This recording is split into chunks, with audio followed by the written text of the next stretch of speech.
Okay, we're recording. Welcome.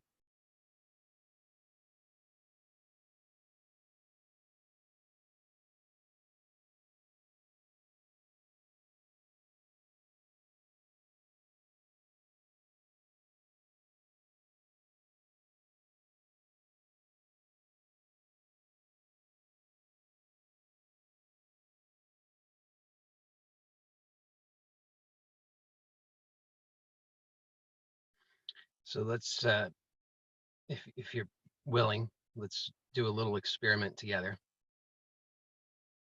So for just a moment, let's,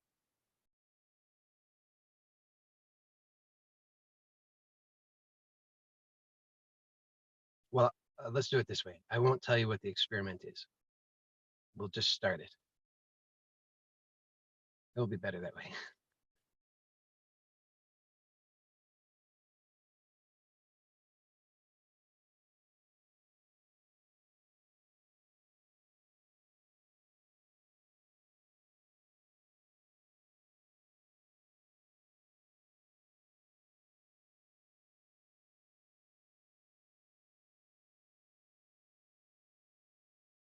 So before I said that we were going to do an experiment, what were you doing?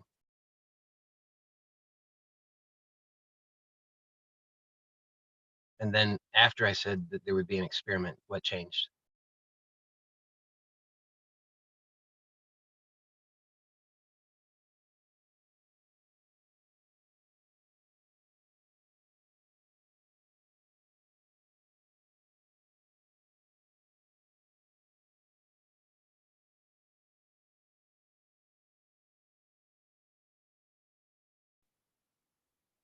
And then the question is, have we finished the experiment yet?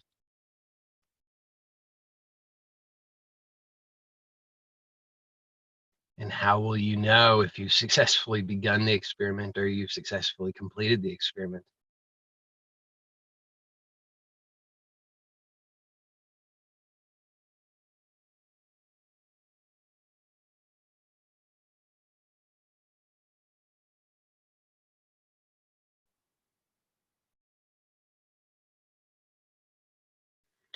So there's an interesting phenomenon that I've observed. I've observed it in myself, and then I've uh, had uh, quite a few other people report the same thing to me, and so the phenomenon we could call by different names. Yes, yeah, you felt more alert afterwards. Yeah. So this phenomenon is, we could call it waiting. We could call it anticipation. We could call it apprehension. Uh, it's the same basic phenomenon, but it's colored by the story that we tell. And so you can notice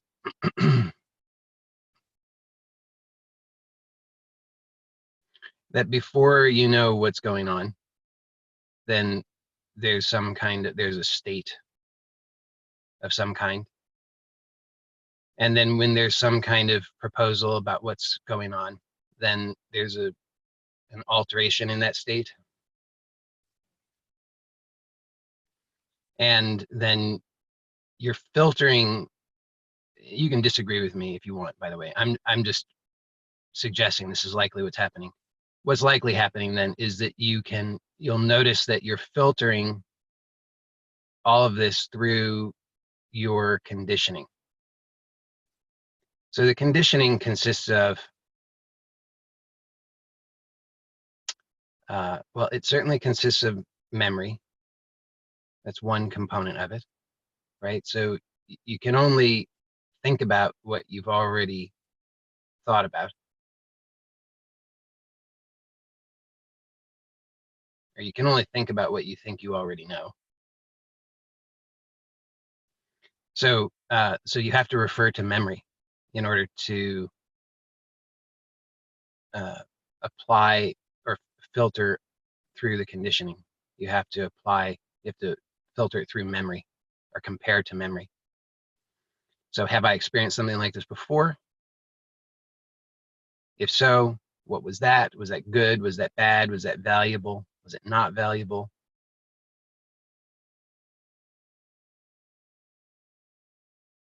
So memory is definitely a component of it. And I guess in a sense, I would say maybe it's exclusively made of memory, but then what the memory is composed of, we could say there's a thought component to the memory. There might be image components to the memory. There's a somatic component to the memory. So what I mean by that is you feel something, right? You know that you're having an experience of some kind and that this experience is maybe changed in some way compared to what it was a moment ago because of the shift in feeling. You feel the difference. So so there's thinking, feeling, and imagery. Are there other things? Maybe, I don't know. Those are probably some of the big pieces, if not all of them. So let me take a step back and just give a little bit of context why I'm saying all this. So what I want to explore together today is how is it that we are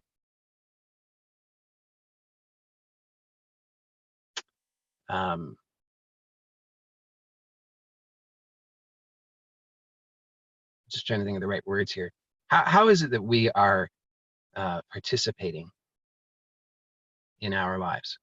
I think that's a good way of putting it. Yeah, how are we participating in our lives? So maybe we often overlook a significant part of our participation just because we're not aware of it.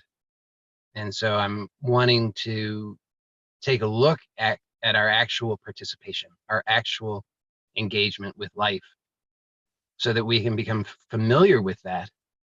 And as we become familiar with that, then we have this possibility of participating consciously, which we'll see what that means, what the implications of that are. But I think first and foremost, I think it's just helpful to see what it is that's actually going on. So what I would like to do is just actually take a look and see, are we able to recognize our participation in life, in our lives? So are we actively participating? If so, how? Do we have any choice? I'd like to look at these things because we could speculate about it all day long.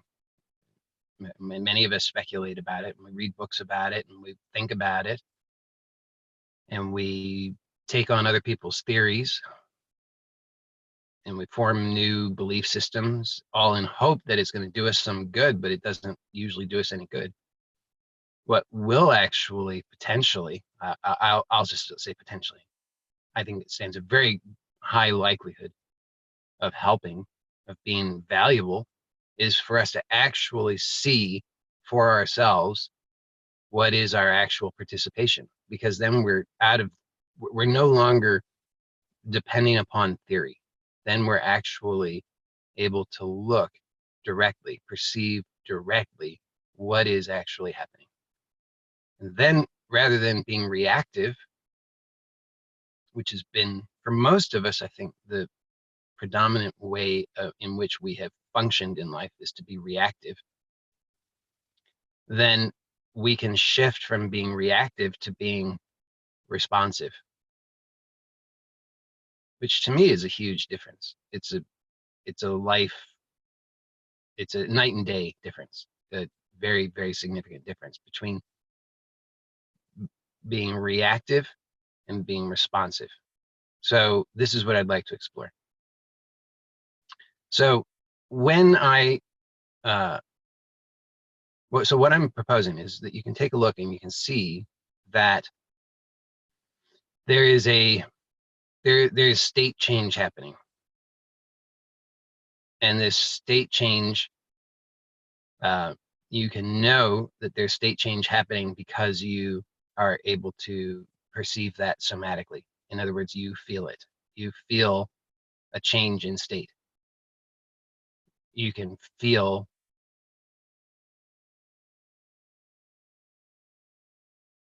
if you like something or you don't like something. Maybe you're not sure, but you can feel that you're not sure. And so what I'm now interested in is, well, how is it that this comes to be? And is this just something that's done to us, or is there anything else that do we have any other possible ways in which we can participate? Are we just witness to our own conditioning? Is that all that's happening? Are we just witness and perhaps a victim of our own conditioning, as often seems to be the case? Right? Because we can say, oh, this mood just overcame me.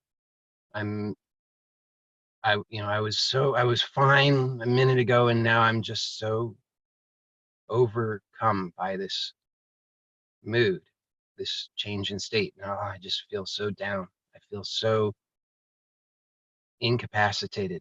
I feel paralyzed. I can't do it. I can't do anything. I want to go back to bed. So is that all that's available to us? And then some people would say, well, no, of course not. You can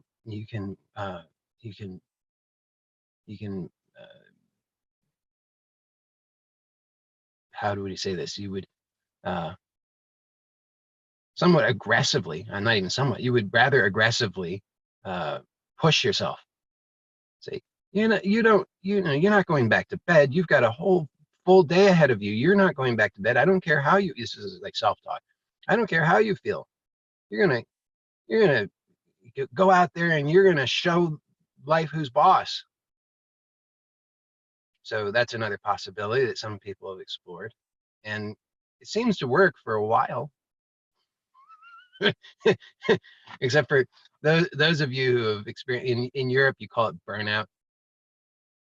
In the US, we suffer from chronic fatigue or adrenal fatigue, or whatever. It depends which school of thought your doctor belongs to.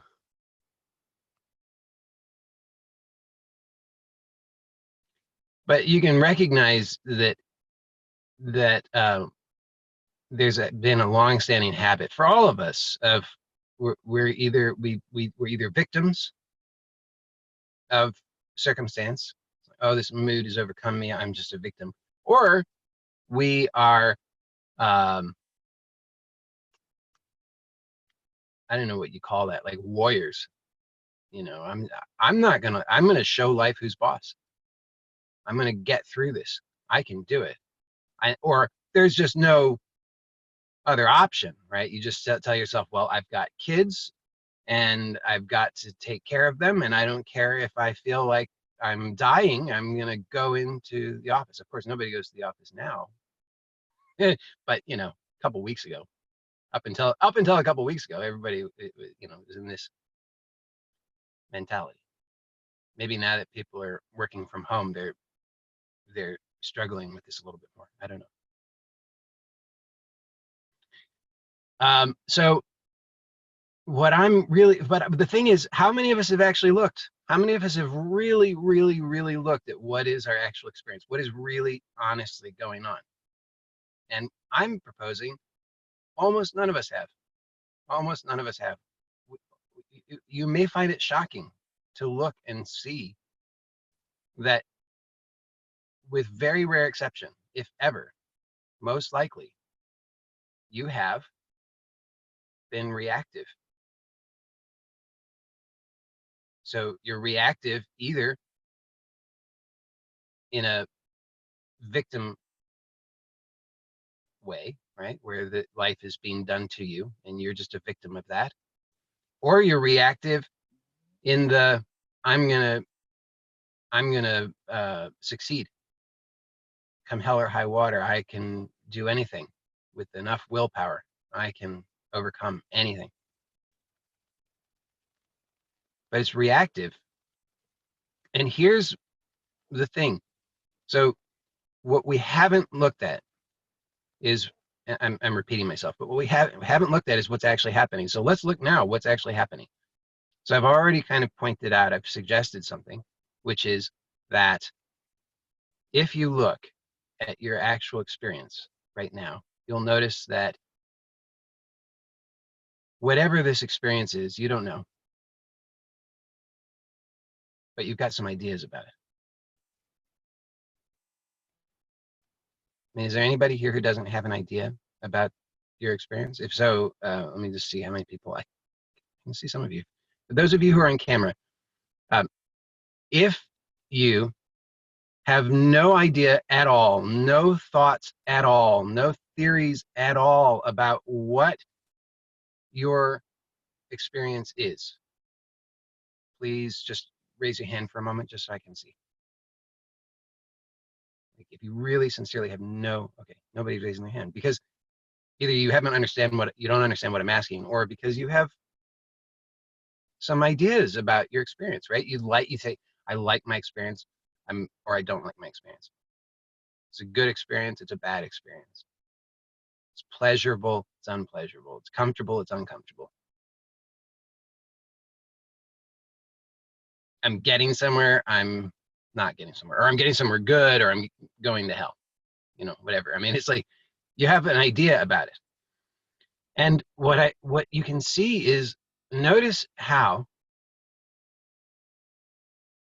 and I'm not you, so I don't know your exact experience, but I can say this with a fair degree of confidence because it just seems to be common to the human experience. Take a look and see.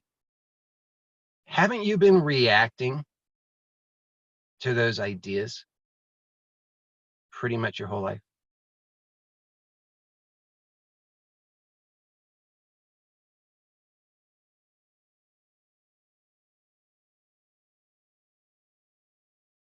Only always, yeah. So what I'm interested in then is there another possibility? Because, yeah, exactly. It was a private message, but it says, just forever. Yeah. So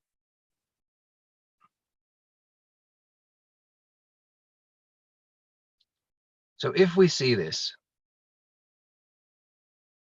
then what?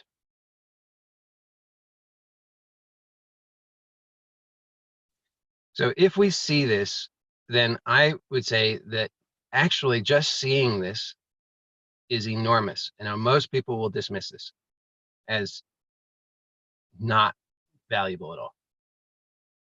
You'll just say, well, I've heard this before, I've read this before, I think I've thought this before, somebody else has said this before.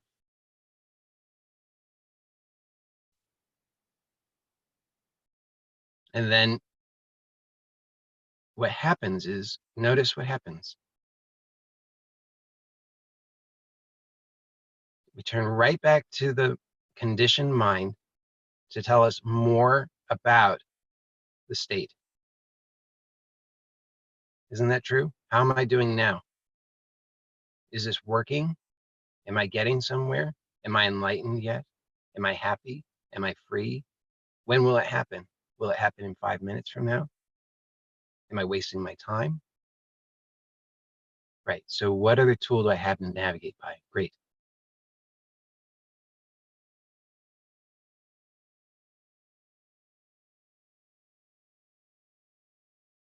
That was just for people who are who end up watching the recording of this, just so you'll think I'm just like mumbling to myself. That was a message that came across the screen.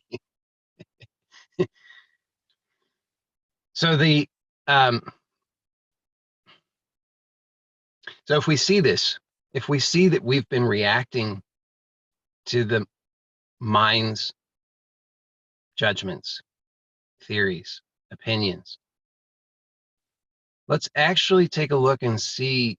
Let's not just leave it at that, because that wouldn't be satisfying. That would just be some other idea to filter or to file away for later, so that we can retrieve that when next we're experiencing distress, and we can say, oh, what was that thing that, oh yes, right, I remember, I think I saw that. What was it again? Oh yeah, it was that. I'm filtering everything through my conditioned thinking. And then, oh, but what does that do me? It doesn't help me. Okay, so let's not bother with that. That's not what we want to do. What we want to do now is we want to look even more closely. So here's the I think perhaps the most direct way that I can say this is the notice that the thoughts and the memories and the everything that comes up in the conditioned mind, anything you can think about, anything you can name, whether it actually has that name or not, it doesn't matter, but the naming process itself, all of this requires, and this is an important thing to see, all of this requires that you reference the the the there's a somatic experience, there's a felt experience, and so it requires that you refer to that, and this is happening presently, right? But it requires then that you don't look at it directly, you don't perceive it directly. Instead, you now are comparing.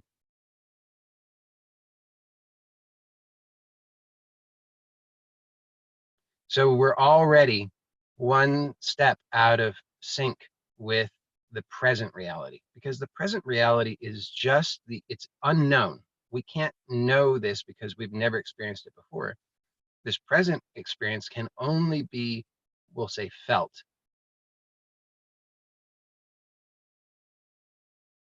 You can only directly perceive this.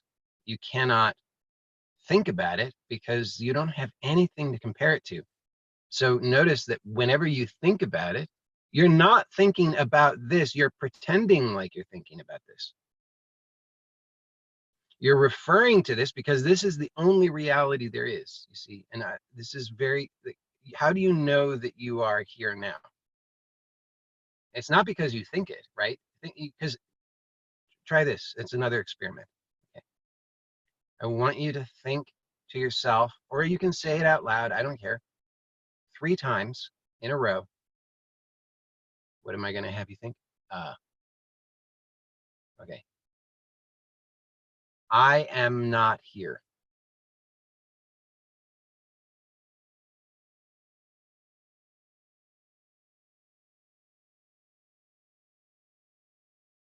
Okay.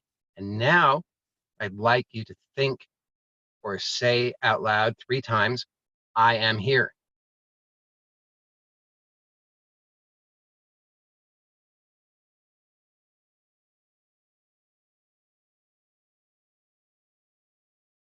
Now, which of those is true? Okay. Got some votes for number 2. I'm going to say neither is true. Yeah, there you go. Somebody got it. Message me privately. Yeah, neither is true. It's a trick question. Sorry. So what do I mean by that? Both of those are ideas.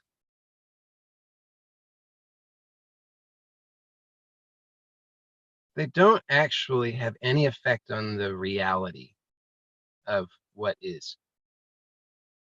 Whether you think I am not here or you think I am here, it doesn't make any difference to the actuality of what is or what is not. So every time that we are thinking,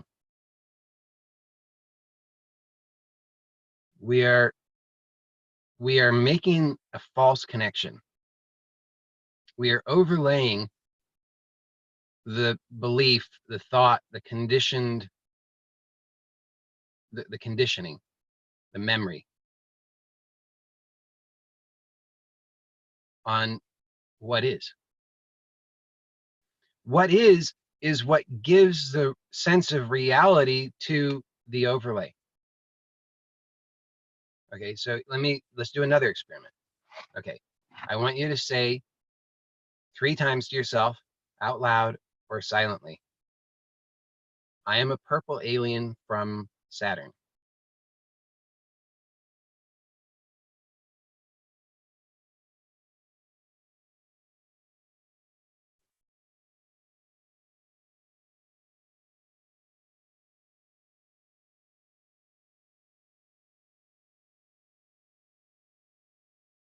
Okay, so are you a purple alien from Saturn?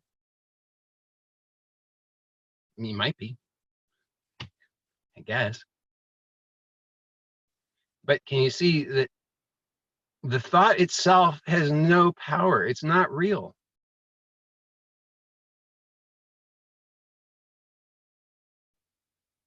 You might as well say blah, blah, blah, blah, blah, blah, blah, blah, blah. Because it's just sounds. I mean, I'm being a little bit dismissive. Okay, let me take a step back, because obviously different sounds are different vibrations, and different vibrations are different frequencies, and they're subtly different. So I'm a purple alien from Saturn is different than blah, blah, blah. Obviously, they sound different, they're different.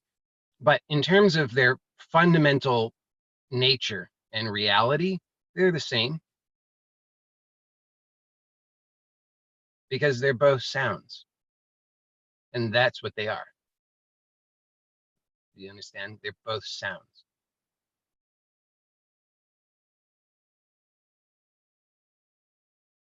What is it that lends? So if you say, okay, that's silly, I'm not a purple alien from Saturn. You say, I'm a human from Earth.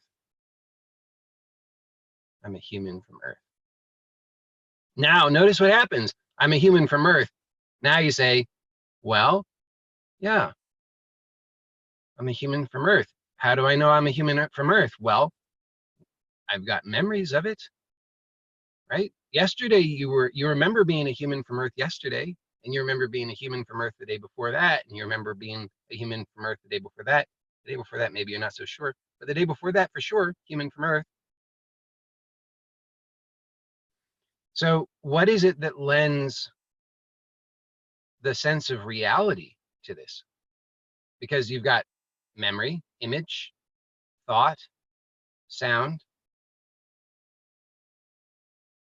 but all of those things on their own don't do it.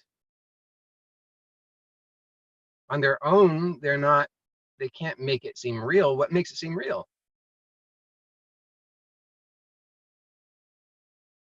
It's the same thing that could make it seem real eventually, that you are a purple alien from Saturn. It doesn't seem real now, but it could seem real. You repeated it enough, and you got enough people together who could also believe that they are purple aliens from Saturn, and you could have parties where you have the purple alien from Saturn experience, and eventually that could seem real. How would it seem real?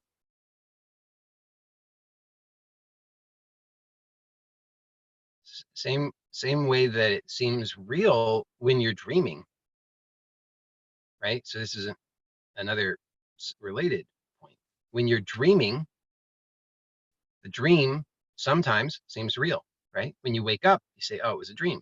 But when you're dreaming, unless it's a lucid dream, the dream seems real, right? You in the dream, you say, oh no, I have to get a monkey wrench, but the monkey wrench that I have is the wrong size. And if I don't get the right monkey wrench by tomorrow, then all of Alabama is going to fall off of the earth.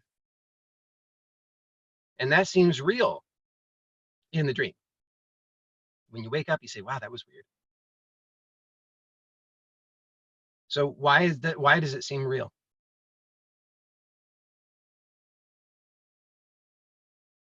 So got some answers coming through on the screen. So it could be any number of ways to see this, but the way that I'm suggesting is that the reason that what it is that lends a sense of reality is reality. So what is reality? How do you know that you are real?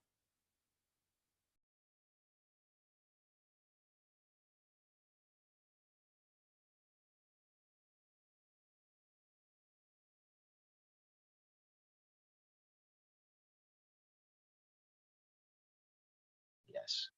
Yeah. So this response says, can only be felt, not thought of. That's right. Because even if you have no thoughts, so many of you have probably consciously had thought-free states. I mean, it's happening all the time. You just may not be aware of it. But so many of you have probably had conscious experience of thought-free states, whether for seconds or minutes or hours or days, all of which are possible. If you're like, what? Yeah, that's totally possible. All while being healthy, you know. You can have a thought-free state. And here's the thing is reality remains real even without thoughts. So when you were a baby, now you might not remember being a baby, okay, but you can at least imagine that when you were a baby, you didn't have a past to refer to. You know what I mean? Like when you're newborn, you've never done any of this. So there's no past. The day you're born, there's no yesterday. I mean, there was yesterday in the womb, but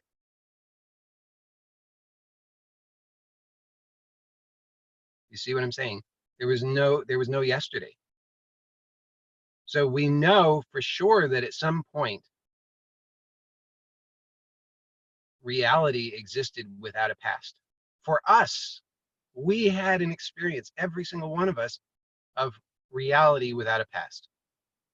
We've all had experiences of reality without thought. So thought is not primary, memory is not primary, reality is primary. And what is that reality? That reality is, and we can't really give a word to it that would be it, obviously, but we can say that it's, in general, is something that you are aware of and you feel. We could argue about these things, obviously, but I think this gets close enough that we can start to actually take a look and see in our own experience. So look right now, and just, if you disagree, if you say, I don't have any idea what you're talking about and this is nonsense, please let me know. Because I think that this is like a foundation that we can use to explore a little bit further, but I want to make sure that we're all together in this. So there's a question, would you say there's reality in sleep? Yes, for sure. It's a good question. So so it's I think it's a great question. So there's yeah, So sleep, we could say there's, I mean, traditionally, people have observed that, and I agree. I mean, it's my own observation too, that there's a waking state, there's a dreaming state, there's a deep sleep state.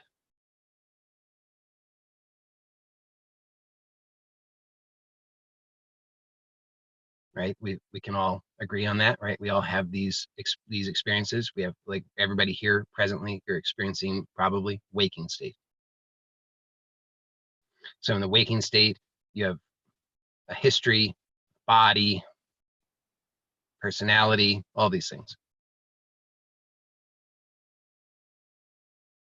In the dreaming state, the there may be a dream body, but the dream body is not the same as the physical body. So if there are limitations or restrictions that exist in the waking state body, they don't necessarily exist for the dreaming body. So the dream body, we could say, is a distinct body. It's not the same as the physical body. There may be some overlap.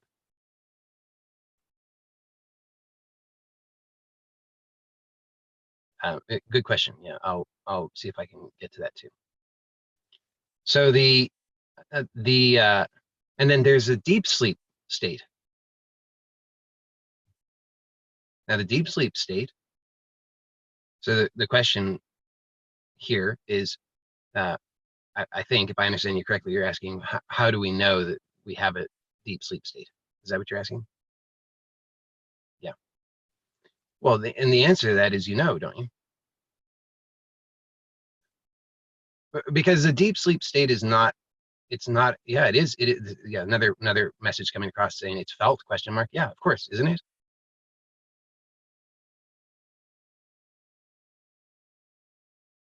There's awareness.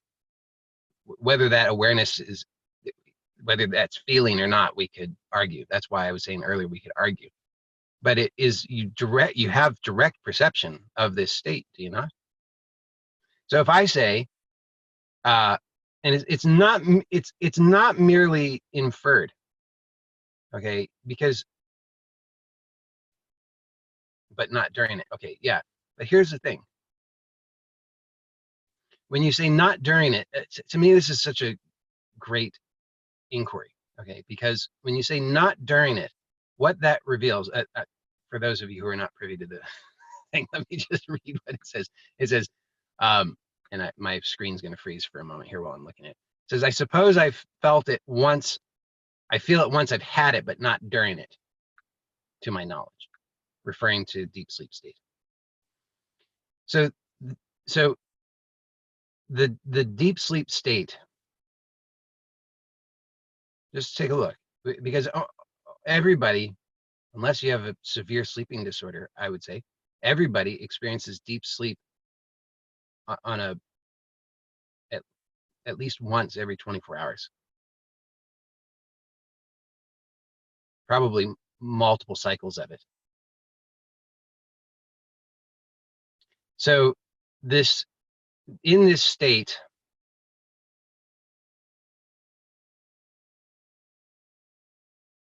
we could say, is there a body? Is there a physical body? No. Is there a dream body? No. Is there a history? No. Is there memory? No.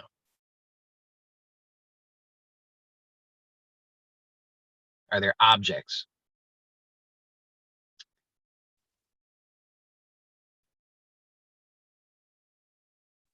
There's not objects. There may be object.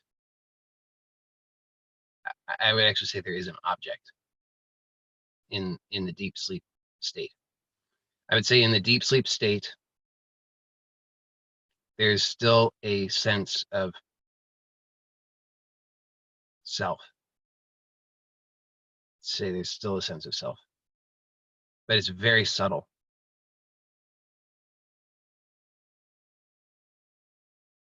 And so when you say that you're not sure that you've been aware of it as it's happening. What I would suggest is that your references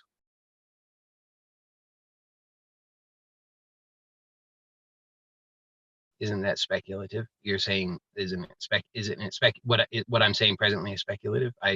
Uh, I is it speculative? Well, let me make sure it's not speculative.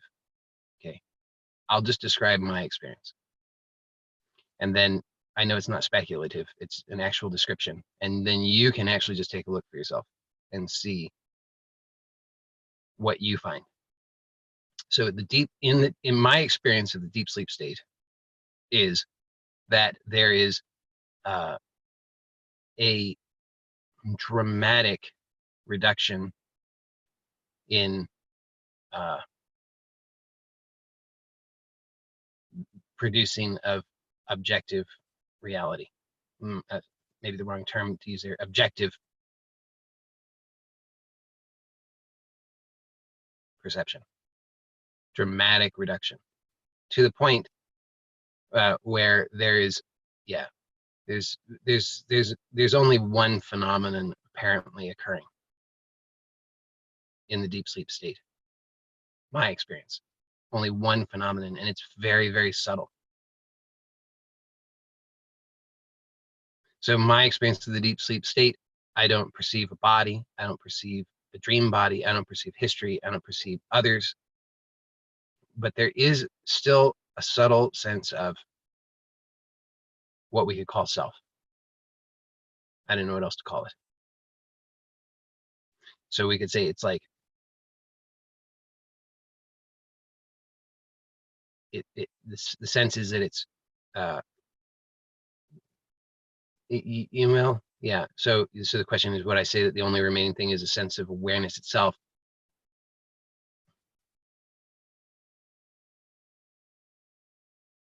No. And the reason, so my experience is that the deep sleep state is not purely awareness. I mean, it obviously let me qualify this. Okay. My sense when I'm really looking is that there's never any thing other than awareness. But in terms of the perception in the deep sleep state, inherent in the deep sleep state is this tendency to project some kind of object, and that object is initially not initially in by definition in the deep sleep state. This is my experience. That object is not perceived as being separate from anything, but it is still conceived of as an object. It doesn't have any color or shape. There's no there's no content within it. There's no differentiation within it. There's no distinctions being made within it. It within itself is whole and complete. But it is still perceived as being subtly an object. So traditionally, this is interesting to me. Some of the questions, some of the comments that are coming across. If you say that you've never experienced a deep sleep state, so do I understand correctly that some of you are saying that you don't believe that you've experienced a deep sleep state?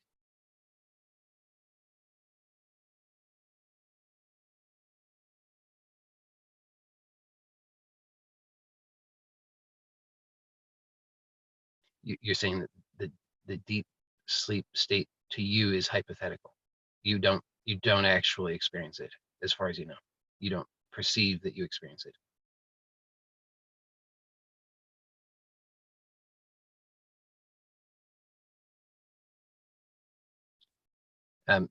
So this is interesting because what this, to me, points to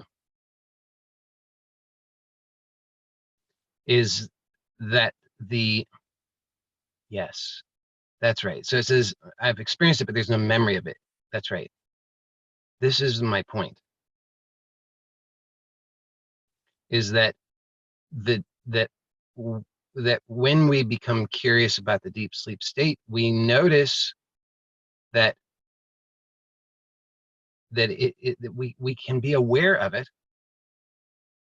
but there's so little content. There's so little there that we are accustomed to thinking as it is reality, which is thoughts, sensations, feelings, memories, history, body, etc. That we then say, I'm not sure.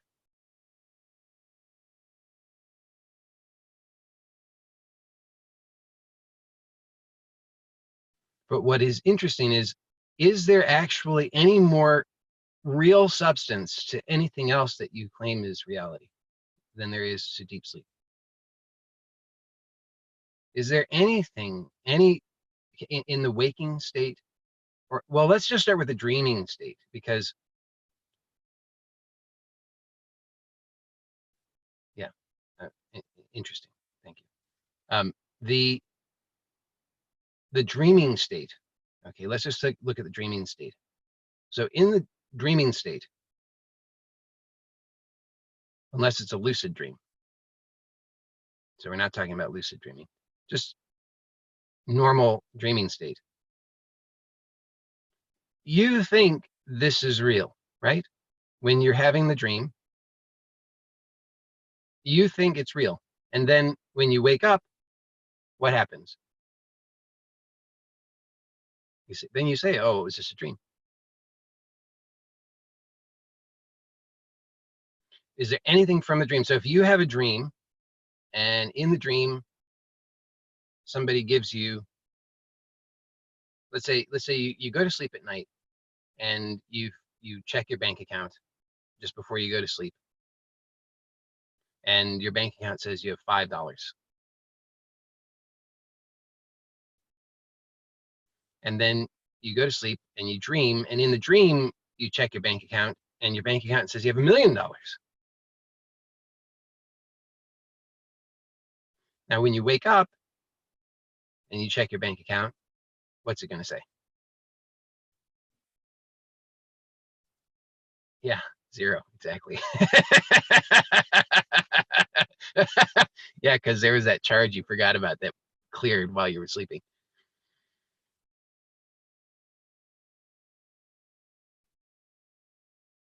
But the $1 million that you had in your dream, what happened to it? You can't hold on to it. It's dependent upon the state. I would say that this is probably true of everything. Everything is state dependent, which some people have discovered how to hack that. They've learned how to hack their state so they can get whatever they want, which is interesting. It's not a skill that I've actually learned. I haven't mastered that skill. I'm not sure that I'm highly motivated to do that. I find it curious, but it's not something that I'm so interested in doing that I put a lot of time and energy into it. Some people do, those people, the, law of attraction people. They've learned you can create things through hacking your state, because the things are state dependent, because the things are just projections of the state, and that's really all they are. So the $1 million was dream state dependent. Doesn't translate into the waking state. Sorry. So in the same way, We can say that in the deep sleep state, because there are no objects to speak of, except for perhaps this one subtle object. The things that you're accustomed to grasping for your certainty of reality aren't there. You're like grasping at water. It just slips through your hands. It's not there. So you say, well, maybe I kind of can remember a little bit having experienced deep sleep. But I'm not really sure, because what was that about? It wasn't about anything. There wasn't any story. There wasn't a narrative happening. There wasn't anything that you could think about. So it seems to be just like a blank.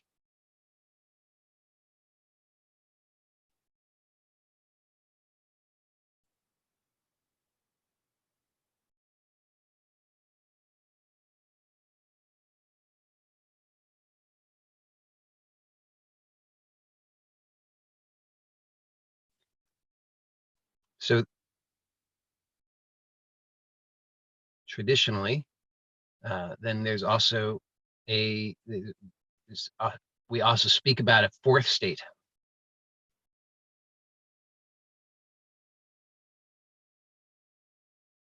And the fourth state is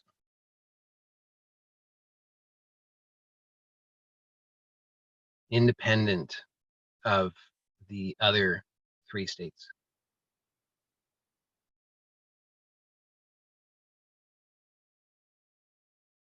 The fourth state, we could say, the fourth state we could call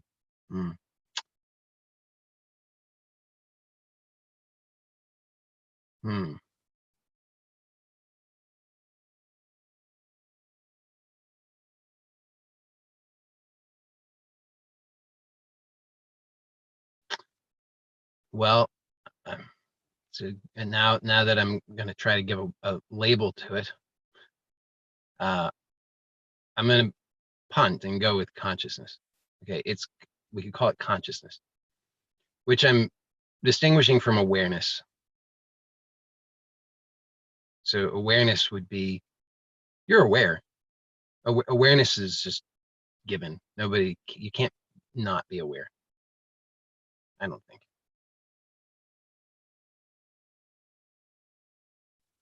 But are you consciously aware? That's another thing. So I'm going to say, a bit of an echo there. Let me just mute.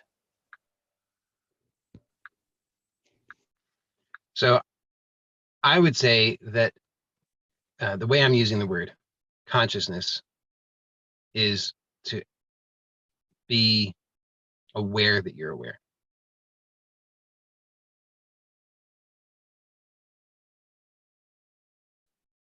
And when you're aware that you're aware,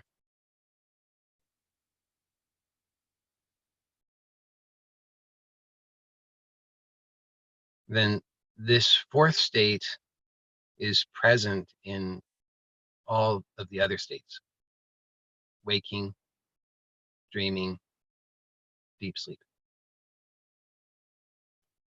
The question is, would it be more correct to say attention on awareness?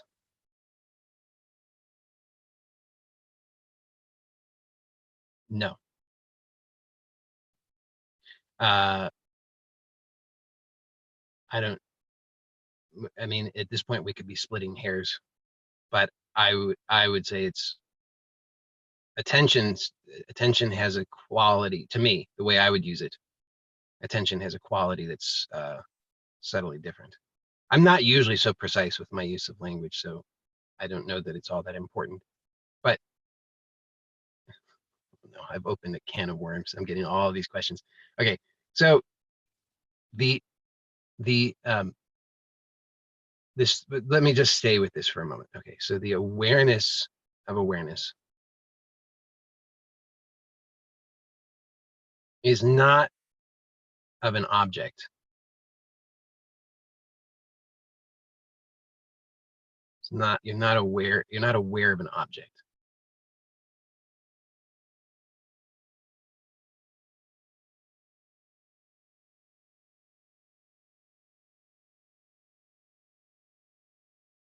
So effectively, the object is the appearance. The object is the appearance.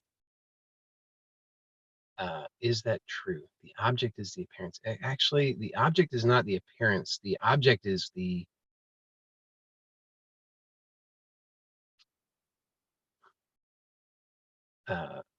object is actually conceptual. The object is conceptual. The appearance is not actually. There's appearance without concept. I mean, this is tricky for us at this stage for most of us, because most of us have developed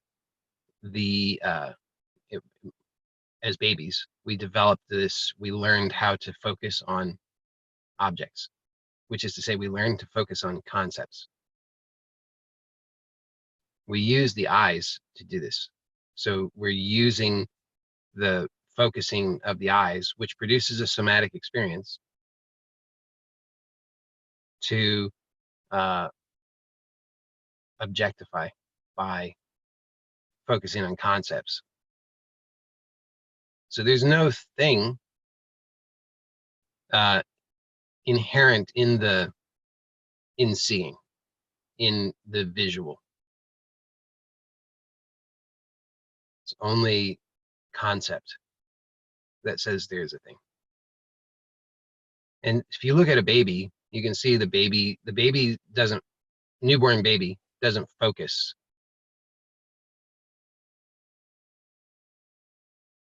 Or at least they don't focus very well.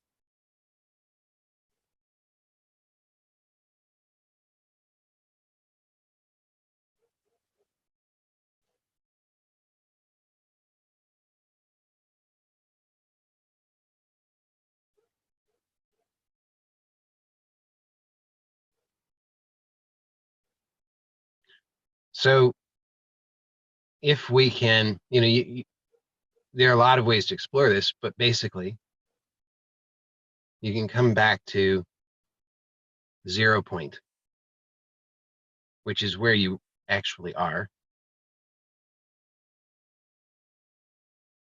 And then you can just observe from here. And this is, I mean, this is, so I don't actually know traditionally what maybe different people have different ideas about this and that they describe. I'm not really sure how this awareness of fourth state is often, how people awaken to it. I'm not sure. But certainly you can start to explore that in the waking state. You can just notice, like right now, that back to what is reality. Okay, so what is reality is this now. This present experience. And you can't think about this. If you're thinking about it, you're not thinking about this. That's what I want to make clear.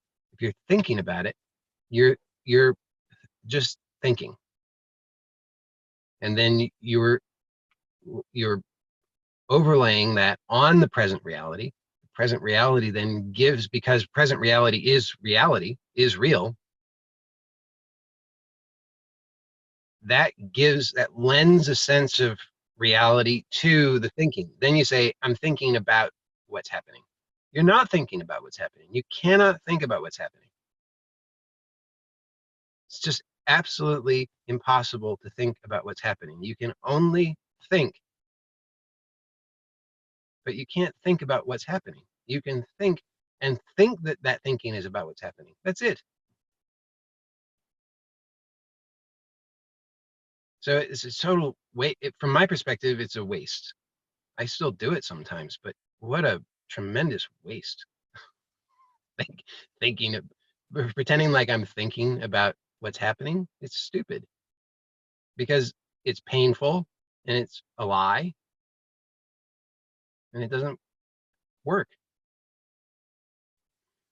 So what we can do is we can just become aware of what is actually happening. You can't think your way to that.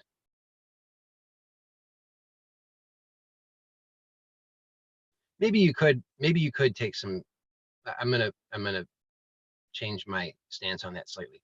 You might be able to take some steps in the right direction through thinking. Like there's some mindfulness practices. I'm not advocating for mindfulness, but only because I'm not an expert on it. Maybe if I was an expert, I would think it was the cat's meow. But I believe there are some mindfulness practices in which people mentally or otherwise repeat what it is that they think they're doing. Like, I'm brushing my teeth, I'm brushing my teeth, I'm brushing my teeth, I'm brushing my teeth. Now, of course, based on what I'm saying, that's not true. You're not brushing your teeth. What does that mean?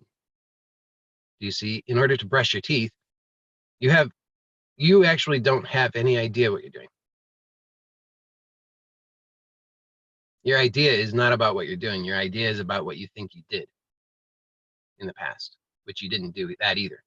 But you think, I've brushed my teeth in the past. I have memory of brushing my teeth in the past. It's called brushing the teeth. This is how I do it. This is what it feels like. It's real. I'm doing it. This is brushing my teeth. So that kind of practice maybe could be useful because it, in a stepwise fashion, it brings you more to the simplicity, right? It starts to simplify instead of all of the other things that you're brushing your teeth and you're like, oh, how am I going to pay my bills and that argument, and you're doing all these other things, and now you're not brushing your teeth, and you're just doing some other, you're just thinking and stressing yourself out and repeating the same old patterns over and over and over. So if we want something new, that's obviously not the way to do it. So simplifying to just, okay, this action that I'm doing is what I'm calling brushing my teeth. It just brings you at least to this closer. You're like in the neighborhood now.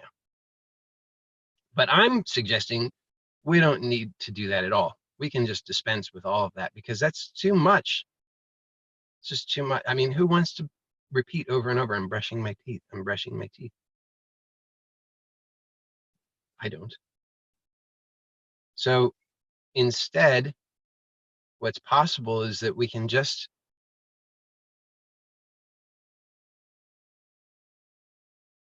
be present to the experience as it is.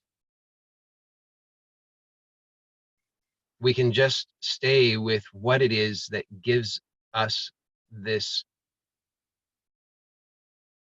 sense of reality, and we don't need to think about it. We don't need to evaluate it. Yeah, if you distract with technology, then I guess then you just, then you just notice that you're doing that. It was a question that came across here. So these are just things to notice. So because you can see what happens, right? So you say this kind of inquiry that I'm describing to you, it shines a light on everything. You see, that's why it's so uncomfortable for people, is because it shines a light on everything. You start to see, oh my God, I'm a mess. I thought I was doing good. I thought I was doing mindfulness. I was so proud of myself. I'm brushing my teeth, I'm brushing my teeth, I'm brushing my teeth, I'm brushing my teeth. And then you actually stop and you realize, oh my goodness, I'm a mess. I'm a total train wreck. This is overwhelming. I'm not brushing my teeth. I'm clenching my teeth. And I'm, like, this is painful. My experience is painful. So this is why people don't do it. I always forget about this part. I go through the whole big long setup and then I forget, oh wait, no, the reason people don't do it is because It's because it's painful. Now, it's not actually painful, but we experience it as painful. We experience it as painful because when we actually take a look, when we actually stop and we actually just are present, we're just resting as awareness, then that light shines equally on everything. Nothing is given higher precedence.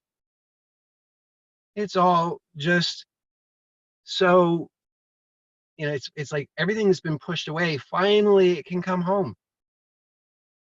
Everything that we've worked so hard to keep at a distance, finally, it can just come to rest. What's it going to do? It's going to come to rest. But then what do? We say, oh no,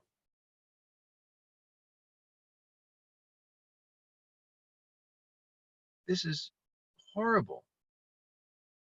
I thought I was going to become more spiritual and happier, and I thought it was going to be so wonderful. And then what's happening is I'm seeing all of this stuff that I really have worked hard not to see. Big clue. You've worked really hard not to see it. You're seeing it. Why? Because you're ceasing to make the unnecessary effort not to see. So all of the effort to see what to see, let me phrase this correctly. All of the effort to ignore the present reality. And I'm not talking about the ideas about the present reality. I mean the present reality. Just this right now, which you don't know. You don't know what this is. You've never had this experience. You cannot know what this is. The amount of effort and strain that goes into ignoring this and instead looking over here exclusively at the content of the conditioned mind,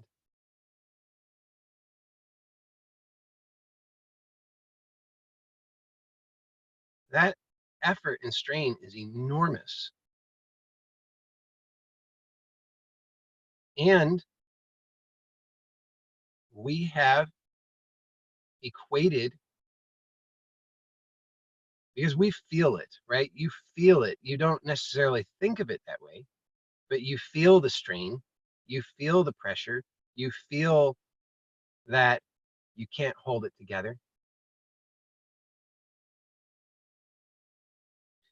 So what has happened is because we are working so hard to ignore that, then we're feeling it, but we're not actually able to recognize what's really happening because we're working really hard to ignore it.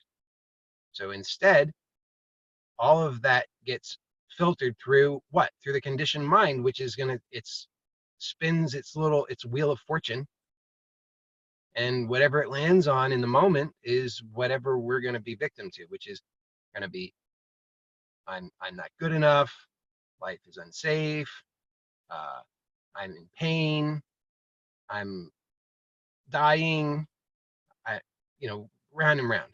It's all the wheel of fortune of all of the different speculations that the conditioned mind has. Where did it get them? It got them from the things it picked up along the way.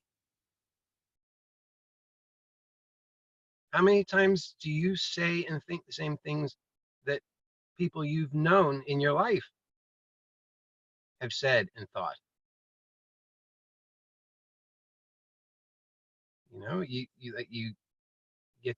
I'm 41 years old. I'm like, oh, how about that? I'm like, saying think things just like my father.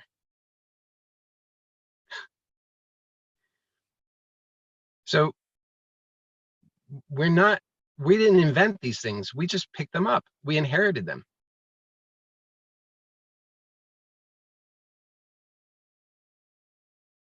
And it's the wheel of fortune. It's not a good wheel of fortune.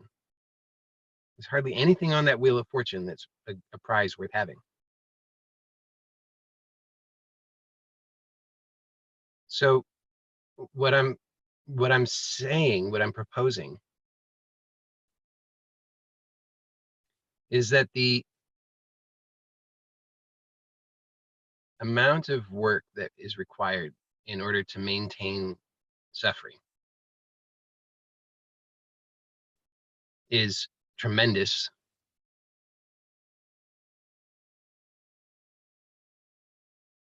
And it's a huge relief to stop doing that.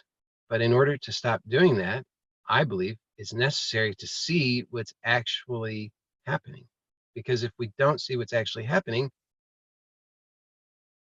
we're going to interpret it through the filter of the conditioned mind and its wheel of fortune, which is not going to have good things to say about this. And it brings me back to the very first thing that I suggested when I said, okay, let's do a little experiment. And I'm not going to tell you what the experiment is. And so then you can see perhaps how there's an underlying discomfort. And that underlying discomfort is there. And we leap from one idea to another idea about it.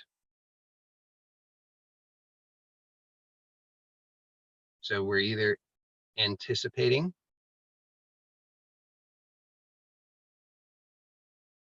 or we're fighting.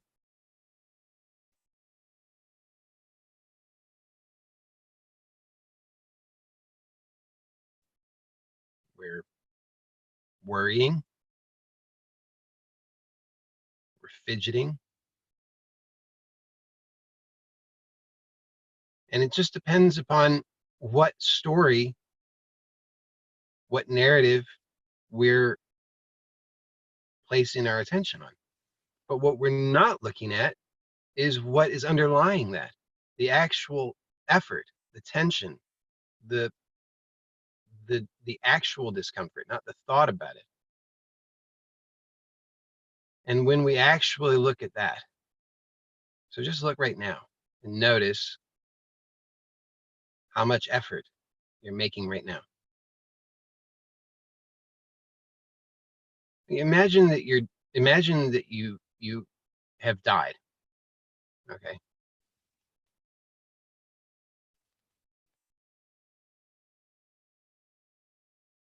So I can see some of you, and mostly you don't look dead. Okay. So so you're I want you to imagine that you're dead and notice what is different in what you're doing right now versus if you were dead. Because if you were dead, you wouldn't be making any effort, right? Can we agree on that? If you were dead, you would not make any effort. So if you're not experiencing yourself as dead right now, then you must be making some effort.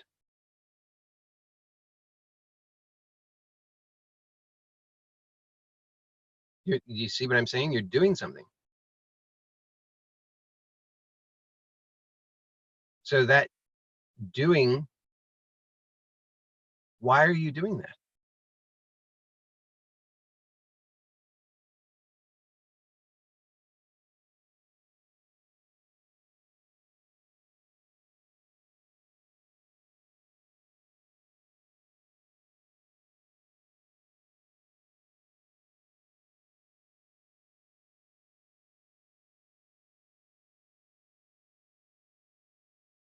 I mean, to me, it's an interesting question. Why are you doing that?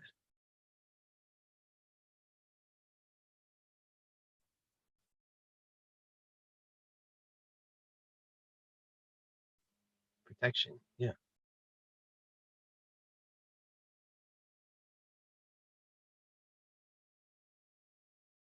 So underlying that is there's you can see there's a referencing to a past.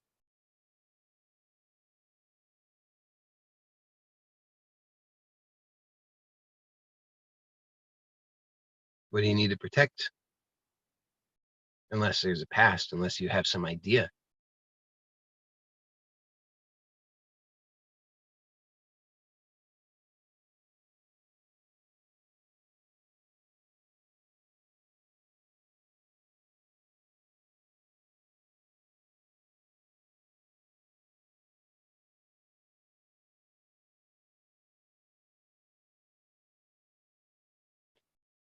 So let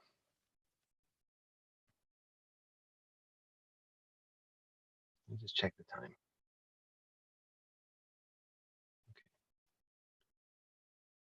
Just gonna, there were a couple of things that came across the screen that I'm gonna look at. Yeah.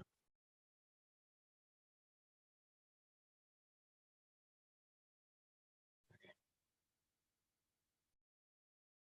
Yeah. So there's a couple comments I just want to respond to. So one is, ironically feels effortless when it's unconscious. And what if I'm conditioned to not like looking at tension? Yeah. So when something is, so this is I think an important point, is that when we are, okay, so in our habitual mode of functioning,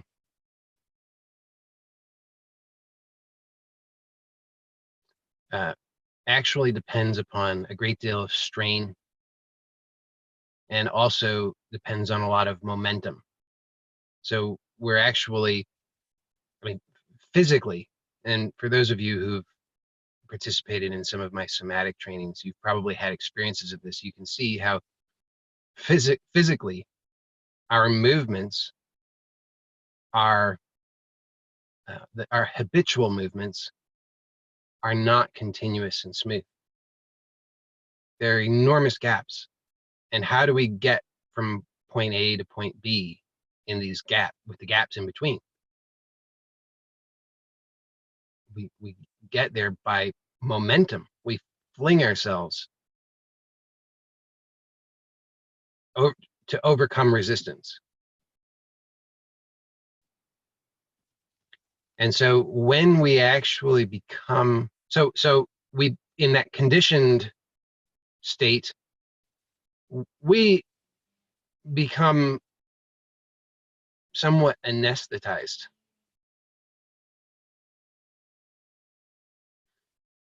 But only somewhat. So we become numb to the clear perception of what's happening. So we don't actually know what's happening, but we still have a sense of we still are able to perceive the fatigue and the discomfort of all of that resistance and strain that we're maintaining constantly. So when we actually become aware, I'm not using a word, that when we become consciously aware, when we become consciously aware, when we become consciously aware, then we're literally shifting the mode of functioning so that we no longer are depending upon momentum. So the movement actually becomes continuous and smooth.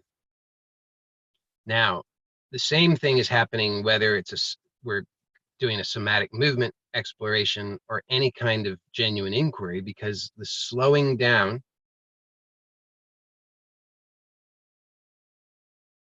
cultivates this conscious awareness, and we actually start to perceive directly. Now, when we start to perceive directly, what is it that we're going to perceive?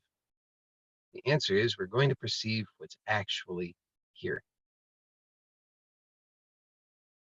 not what we think about it.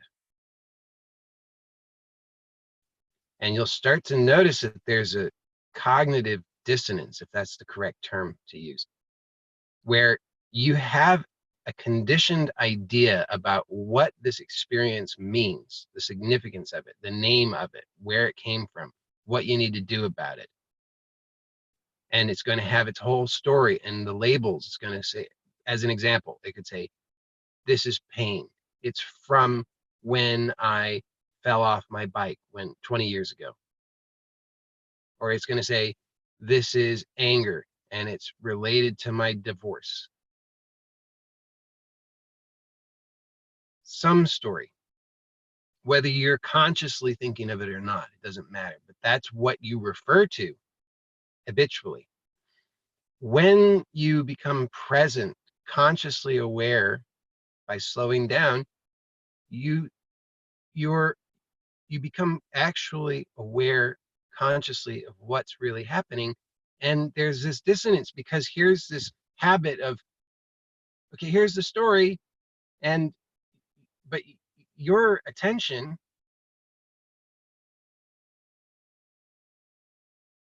your curiosity is with the direct experience. And so you've got there's this dissonance because this story is saying one thing, the direct experience is revealing something different. The story is saying usually some variation of, you got to do something, you got to fix this, it's all broken, it's bad, you're going to die, you're going to suffer, you've got to do something here quick, here's the options, these are the 3 things that you've done in the past that seem to have worked, do one of them now.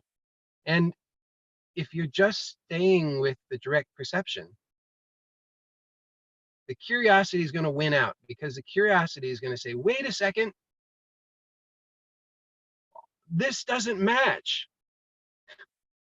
This story doesn't match. This story is about something else. This is not about what's actually happening. I'm curious about what's actually happening. So you will become increasingly curious about what's actually happening. And so initially, the sense is, because of the habit with the momentum, it seems like to act from that perspective, to slow down and become consciously aware, it appears as though that requires effort. But when you actually slow down and you actually begin to perceive directly, then what happens is there's a dawning clarity that no, in fact, it requires a great deal of effort to do this thing over here, whereas just to rest with what is effortless. So that switch occurs. And the switch is well,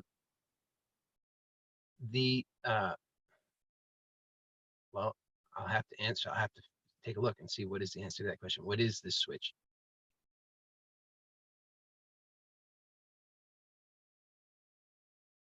Well, my actual experience of it, the best I can describe it, is that it is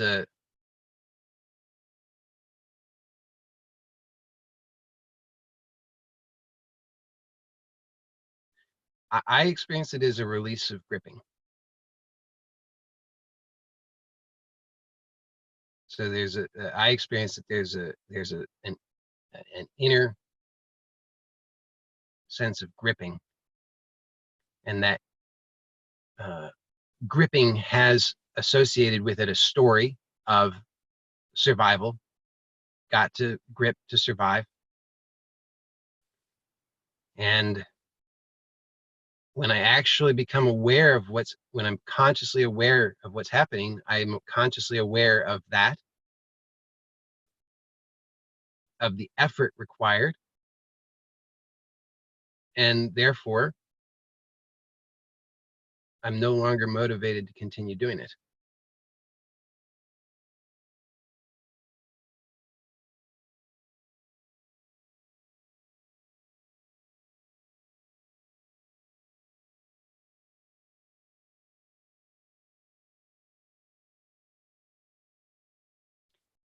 So I think that today was probably my least coherent talk in a long time, but one never knows. So let me open this up to you now. And if there was anything that I said that was that you have questions about, or anything that you would like to share that seems related, please do so. The usual caveat applies, which is I'm recording this. It's going to be up on YouTube publicly.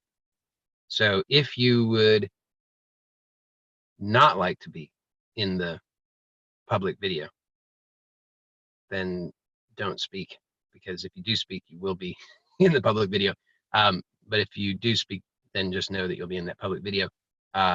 If you would like to ask a question and you would like to do so anonymously, you can type it in the chat and I will see that.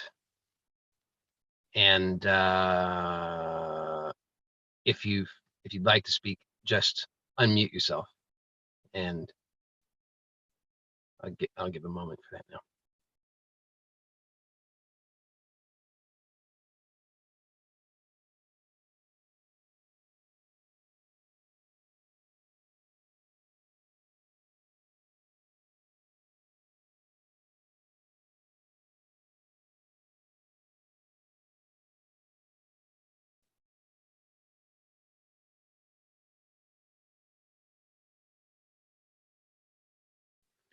I did see a couple other things coming across that I'll take a look at.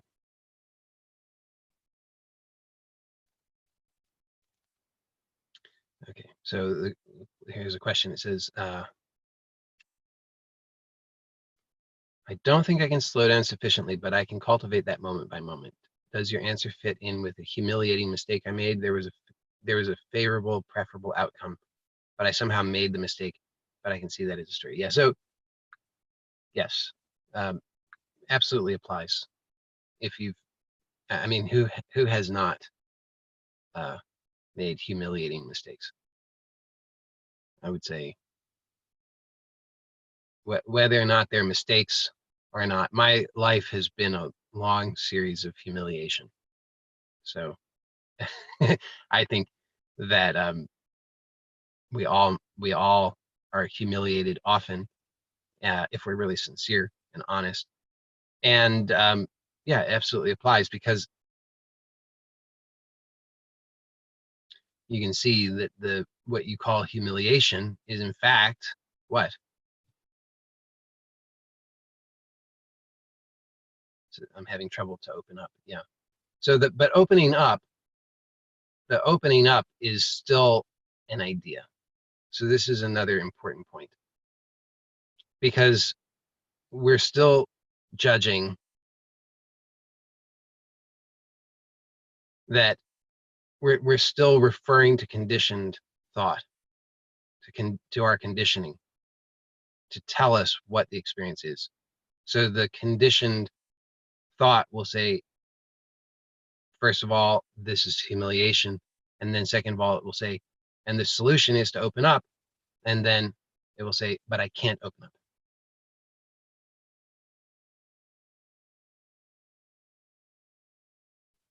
And what I'm saying is we can totally subvert that whole thing, because it's unnecessary.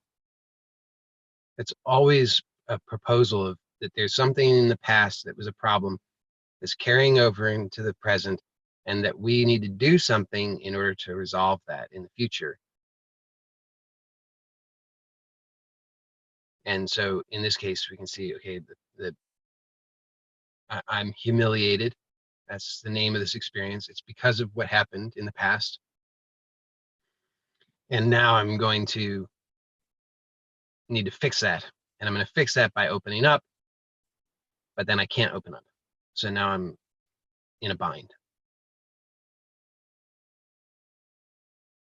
But this is just a lie. It's just how we make our okayness conditional due to tension. Yeah. And that's a good point, to see that it is tension in the body. Yeah. But it's a story. That's right. So we can, so what happens is there's tension. I mean, you can just check this out. Everybody can just check it out for yourself, but you'll notice there's tension. This tension is how there's tension, and then there's the story that says this tension is a problem, and it tells you the story. It's humiliation. And then it tells you that, okay, I need to solve this. And then its proposal for how to solve it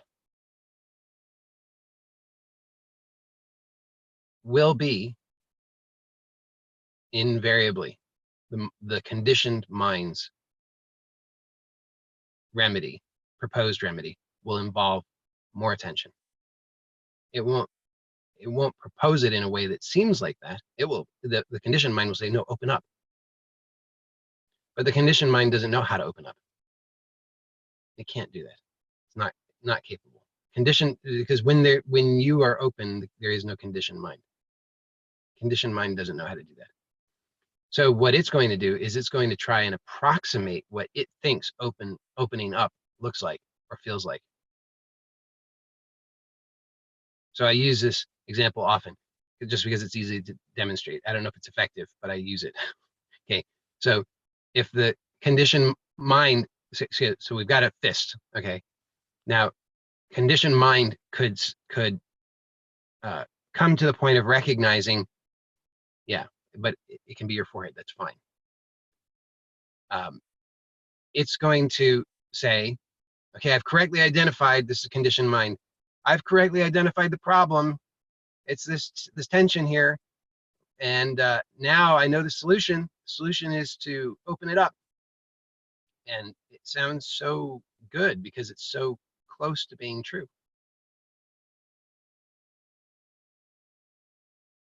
But what does it do? Then it becomes fixated on opening up. It wants an outcome. Now, when is that outcome going to occur in the future? So in order to have that outcome occur, it is convinced that it needs to take action in order to do that. So what's it going to do? It's going to try to approximate what it thinks this should look like. So it's going to say, well, I think that it should look a certain way. So here, let's just try to do that. And then, okay, there we go. You say, okay, well, how's that? Does that feel good? Well, no, but I think it should be working.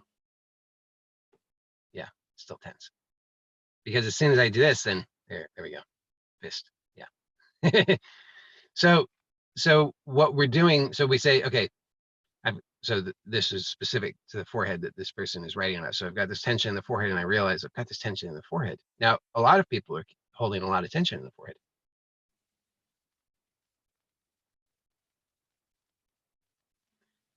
I'd say that tension in the forehead is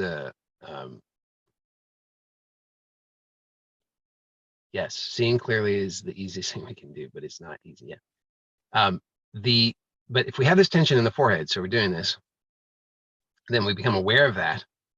Maybe, however, just start to feel it, or we look in the mirror, somebody points it out. Oh, okay.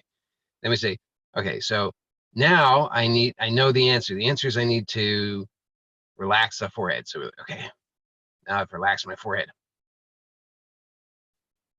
And you walk around, people are like, what's up with you, man? You look weird.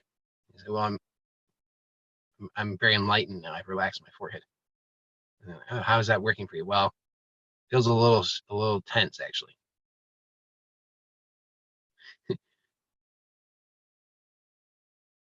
Because we can't achieve that outcome because with the conditioned mind, because the conditioned mind is incapable of doing that. It actually, what we're looking for is what appears in the absence of continuing to contract the conditioned mind itself.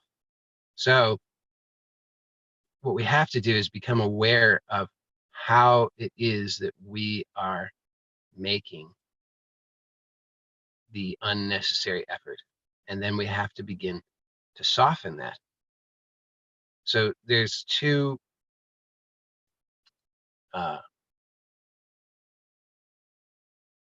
related functions relating to intention. So intention through the nervous system can either direct an action, yes, or it can inhibit an action. These are the two directions. Inhibition, I'm sure I've said this before because I say it a lot, but it's an important point. So inhibition is not the same as restraint or a opposite action. It's the cessation of an action. inhibition is the cessation of the action.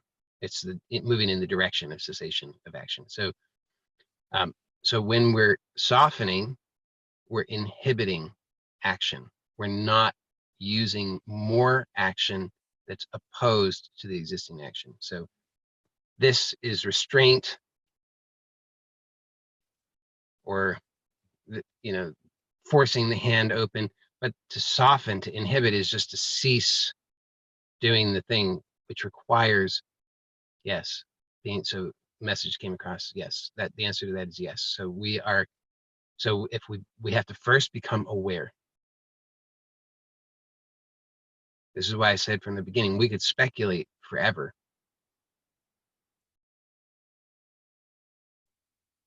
If we perceive that there's some problem, if we perceive that something's not right, if we're bothered, if we're unhappy, we could speculate about that forever. How many people do you know who speculate about it forever? A lot of people. So then what we can do instead, which is much more successful, is we can actually observe what is really happening. And when we see what's really happening, then we start to realize, we realize that we're straining. We realize that we are making all this unnecessary effort. Because who else is doing it? Yeah.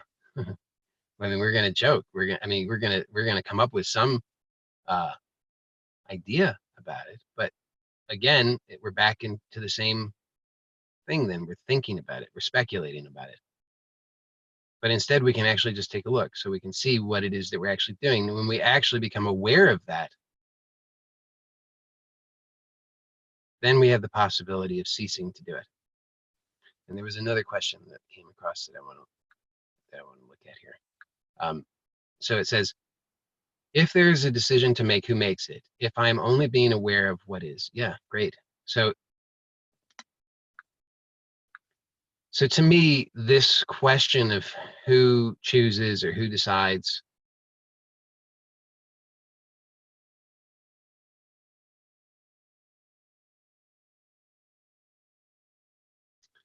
um,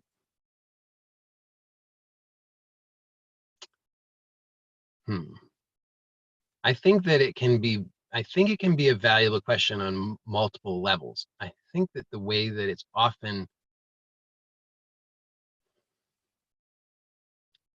understood, which I would say is the least helpful way to understand it, is that somehow this is going to be answered in thought in a way that will satisfy something, and that will directly lead to some kind of improvement in state, or an improvement in experience. And I would say that is not, I don't believe, a useful way to understand the question. So I would say that a more useful way to ask or to understand the question, and I don't know how the person who was asking this intended it, but I would say the more useful way to understand the question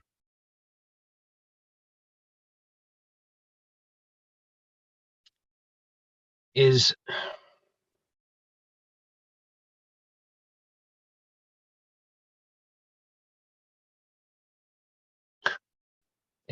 I mean, it's just so funny because I'm like trying to describe it, and the reality of it is just like it's just silent. I mean, the second I'm looking honestly at how to describe what I'm trying to point to, but it's so silent that I don't I don't even want to talk. It's so silent. Um,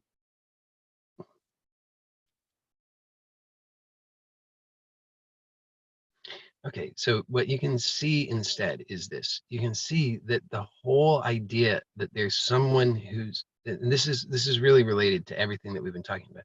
The whole idea that there's someone, that there's a separate you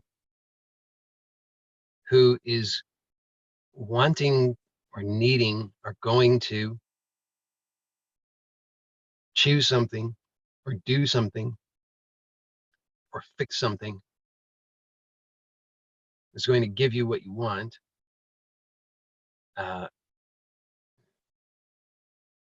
if you really look closely, I believe you'll see that it was a misunderstanding from the very start. Because if you look at what prompts this question, in fact, what the very essence of this question is, how does this question come about? And what I believe you'll see is that the question comes about because it's a reaction of the conditioned mind, and you are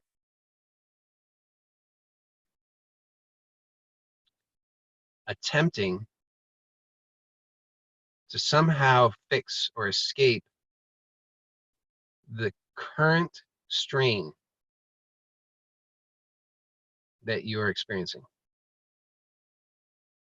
So it becomes very circular because there's a strain, there's an unnecessary effort, there's discomfort, and then that gets filtered through the conditioned mind, which says, okay, well, I've got to solve this somehow. And then it posits some idea about how to solve it. And then that contributes to more strain, and then back to the mind, and then to more attempts to fix it, and then more strain, and round and round and round it goes. And once it gets big enough, then we think it's a big problem. I'm having an existential crisis. I can't give up now. But what is the essence of this question? What is this question? Can we see that? Because if you really look, you'll see what is this question. The question is none other than the strain.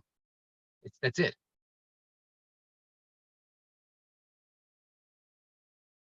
We're just trying to solve the strain. So who is it that's going to decide?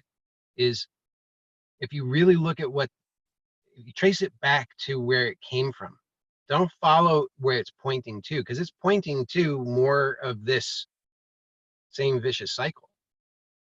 But if you look at where it comes from, at its origins,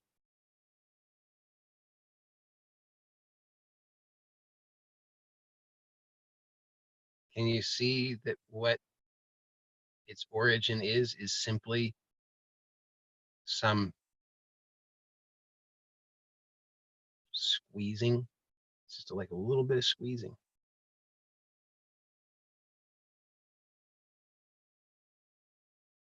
Gripping, yeah.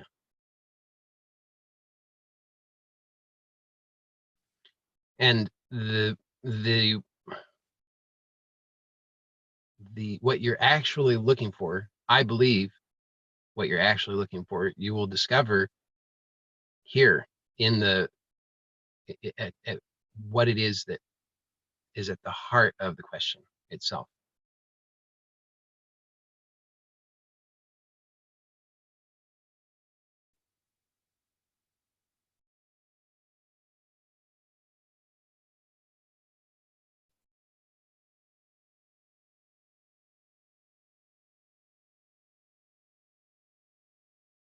So Joey, Yes. the conditioned mind is such a big player here. Mm-hmm. How best to use it to be able to notice, to be aware of this gripping? Oh yeah, don't.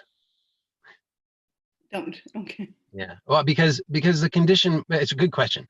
The conditioned mind. So I use that phrase, and that makes it seem like there is a. So let's forget it. Let's forget about the word mind. Let's just say conditioning, so that we're a little clearer on. Like it's on me. I need to be clearer. Okay. So the conditioning is what are we actually talking about? So the conditioning, let's get clear on that, is in fact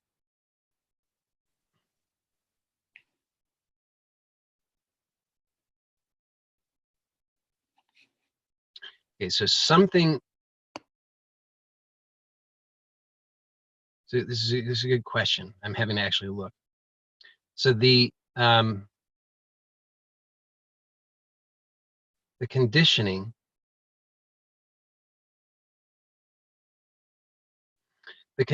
is so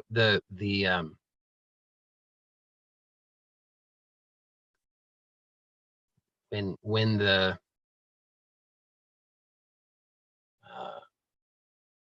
people from I think the term that's used in I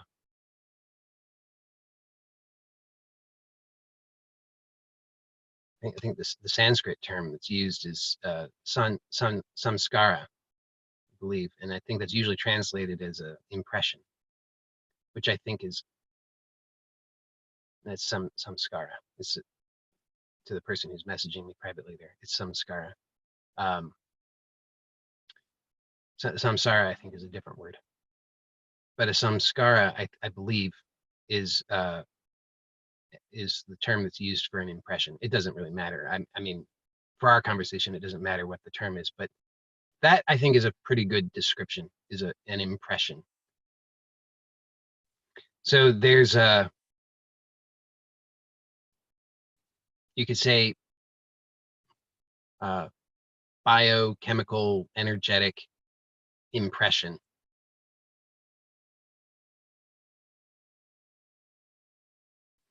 And it simply is, it's like it's a pattern, it's a habit, it's this constellation of action, or you could say a posture or a state, really, okay, that can just be all at once just brought about. It's a very clever design, if you think about it, right? I mean, that you want to be able to do things without having to learn to do them over and over and over. It's useful. Why is that useful? Because this is how we can walk and talk at the same time.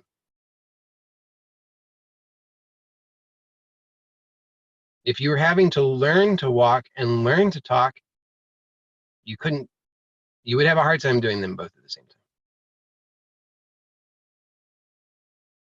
Because of what this is, by the way, it's a matter of presence. So it's the capacity of presence. If we have a limited capacity of presence, just because we haven't cultivated that, then our ability to learn is reduced. And so we can only do one thing at a time, and usually not very well. So as a strategy for being able to do things, it's a great design. We learn certain things, it gets imprinted. And that imprinting can be, we could consider that to be positive or negative, it doesn't matter. It serves the same purpose, which is like it stops you or it propels you. So what do I mean by that?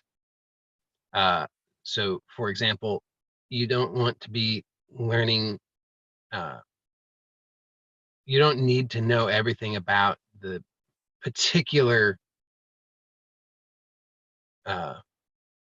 tiger that's trying to eat you in order to hopefully survive.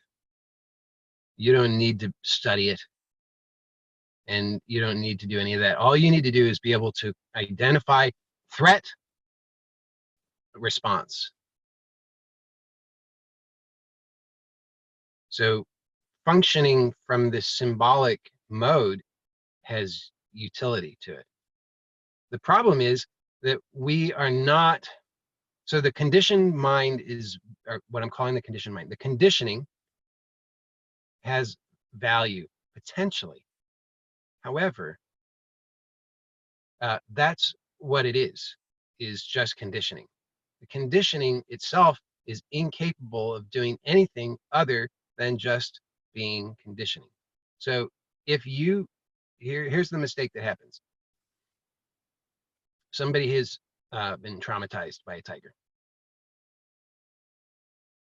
Now, every time that they see an image of a tiger, they react as if they're being attacked by a tiger. So the conditioning is not working very well for them. Now we could say, well, what are we going to do? What are we going to do? How are we going to use the conditioning to our advantage? We're not.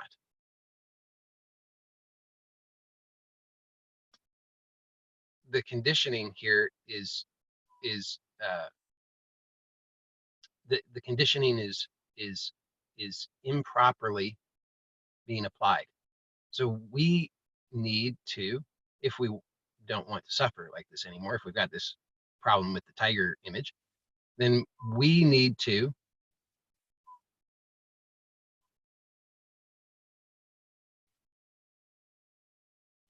and I saw that question. I'll try to get to that one. What we need to do is forget about that for a moment. Don't struggle with it. The more you notice, the more you struggle with it, the worse it gets.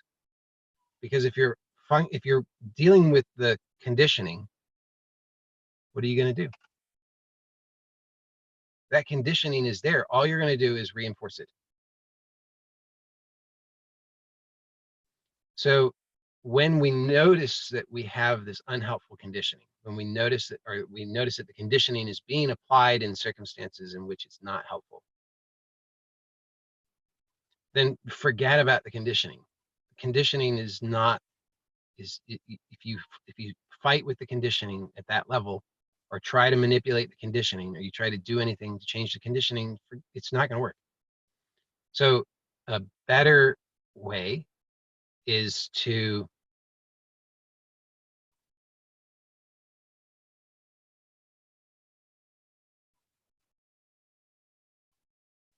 so presence is the correct answer. And what I mean by that is that, so what presence does is it allows us to subvert the conditioning. We are when we are functioning from presence, we're functioning in a way that is at a lower level than the conditioning.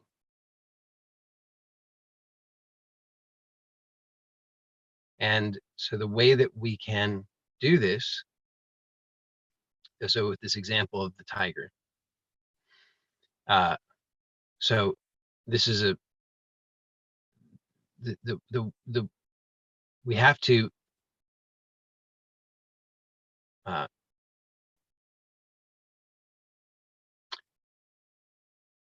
first of all, we want to get clear on, we want to become present. Okay, so we have to get clear on how to be present.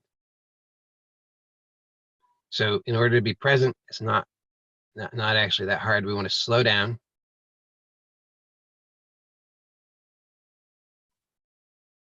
And just allow for a settling, a stillness, a silence. That's it. You don't need, you're not trying to push away thoughts. You're not trying to combat thoughts. You're not trying to change thoughts. You're not trying to fix your feelings. You're not trying to do anything with any of that. You just, all you have to do, you don't have to like it.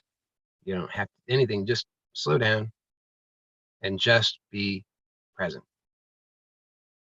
silent, still. That's it. Everybody can do that.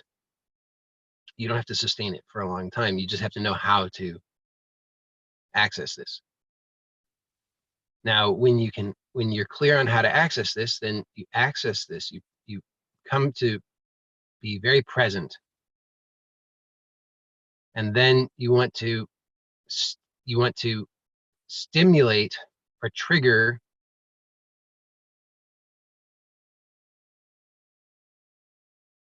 that conditioning. So in this case of the example of the tiger, So whatever that is, think about a tiger, say the word tiger, look at an image of a tiger. If it's a real tiger, no, I wouldn't run towards it. And and we want to do this in a way that allows us to continue to be present. So when the amount of reactivity is very high, there's a high level of reactivity, then it's usually difficult to also remain present because they're functioning from, they utilize different parts of the nervous system. So the I don't know for sure.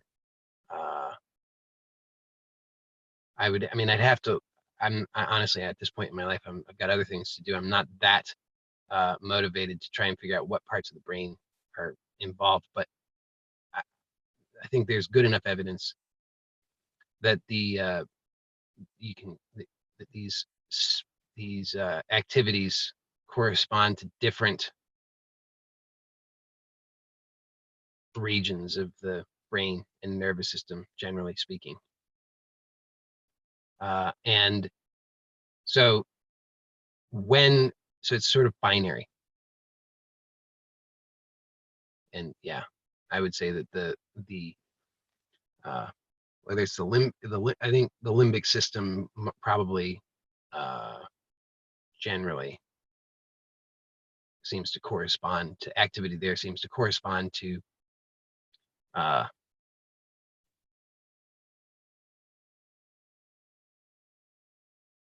the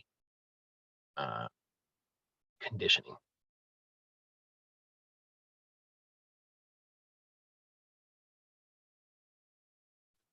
And so presence, on the other hand, has a quality of neutrality to it.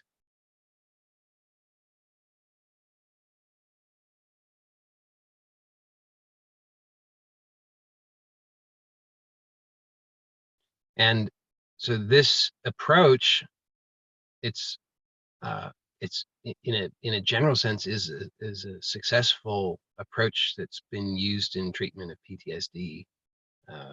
Different people, different ways of different understandings of it have produced different techniques, but the same underlying principles are the same, remain throughout them, which is presence, and then we want to trigger the conditioning and then remain present.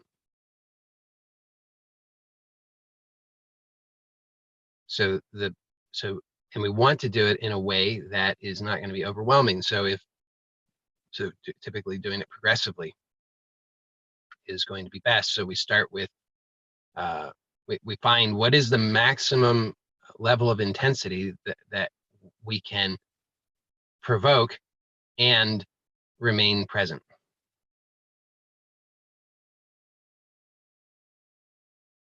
So this is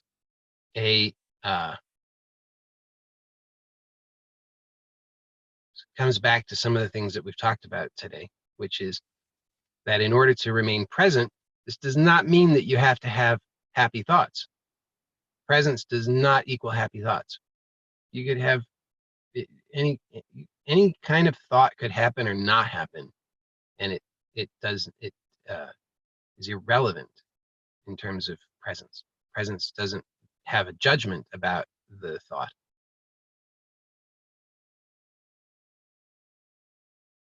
So we want to find the maximum intensity where we can be present, which does not mean that we will be feeling what we think of as happy feelings or having happy thoughts.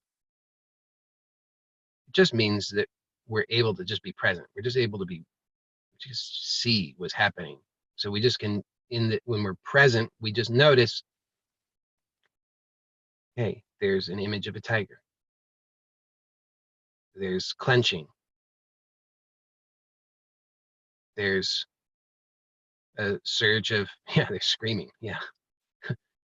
But if you're screaming, it's probably a little bit too far for mostly. I mean, there's no hard and fast rules on this, because I think it's highly variable. Depends on what a person's, depends on a lot of things. But generally, for self application, I would say you want to start on the low end, and then work your way up in intensity. And then you'll start to discover that you can be present to increasing levels of intensity. And as you are present to increasing levels of intensity, then the conditioning fades away. And I would say that's a reliable thing. It's a reliable phenomenon because, well, because I don't know. I mean, I can say it's reliable because I've observed it. Others have observed it. It's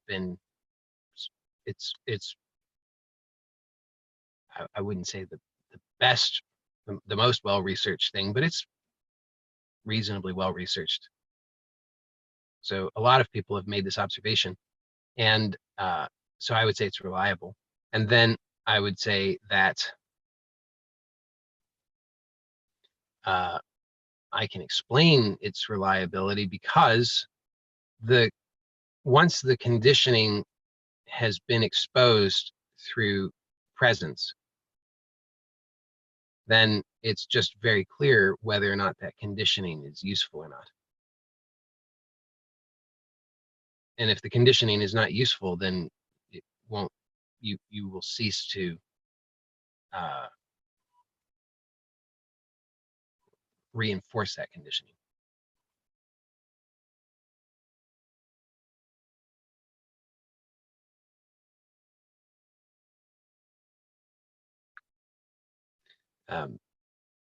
But did that answer the question? Yes, Joey, that was so helpful. Okay. That was really helpful. I mean, if there's anything else, let me know. Thank you.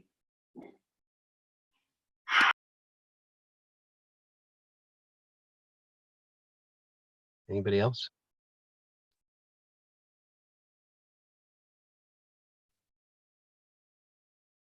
Joey, can I ask? Yes. Let me just. There's one thing I see somebody asked a question and wants an answer to that here. Let me just respond to that.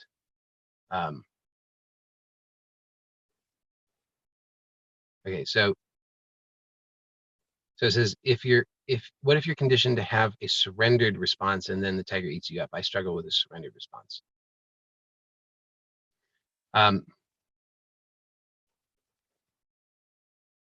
So there are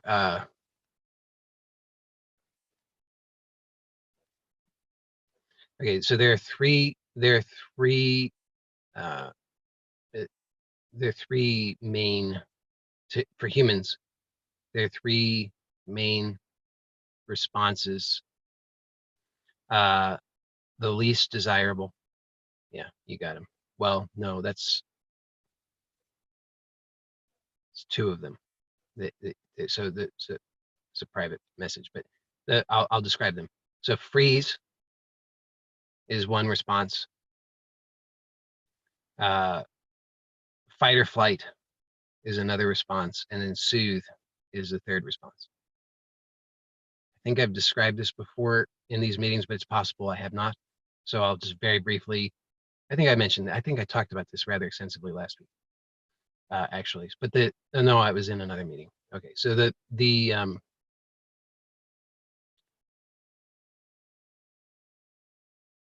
freeze response is these most likely, it appears that these occur in a that they are fallbacks for one another. Okay, so for humans, the most desirable response to a stressor is a soothing response, if that allows for survival. So what does that look like? That looks like it's dark and you hear a sound and you're startled. If you can, if there's somebody else near you and you say, "What was that?" and they say, "Oh, I just dropped a spoon on the floor," and you can make sense of that and you say, "Oh yeah, that's that sound that I just heard. That sound is exactly like a spoon on the floor. That's what it is." Then, okay, you can soothe yourself, because no problem, it's okay. So that's the most desirable because it's the least stressful for the organism. If you can't soothe yourself, then the next response, it's a fallback, is fight or flight. So fight or flight is not as desirable as a soothing response if there is no threat. But if there is a threat, if there's actually a tiger and the tiger's actually hungry and actually is thinking about eating you, then soothing is not probably the best response unless you want to be eaten. So in that case, if you wish to survive, then probably fight or flight is a more successful response. So that's the next response. Now, if you're unable to fight or flee, so if you can't soothe yourself and you can't fight or flee, the next response is a freeze response. And a freeze response is there's some species, a great number of species, in fact, that apparently only have this available as a strategy. They're not able to soothe, and they're not able to fight or flee. I mean, they could fight or flee, but it's not the same kind of thing. They don't have the ability to respond in the same way through their nervous system. And so they rely heavily on the freeze response if they are if there's a serious threat. The problem is that after a freeze response actually mimics death, and animals can and do die from fright. So it has some serious drawbacks. That's why you don't want to have to depend upon it. Now, if I don't know what's being described as a surrender response, but it sounds like it could be a freeze response. Yeah, okay, good. Because yeah, immobility, exactly. Immobility, paralysis is a really good indication. Yeah, can't speak up, yes. So those are very good indications of a freeze response, because it's a extreme parasympathetic response.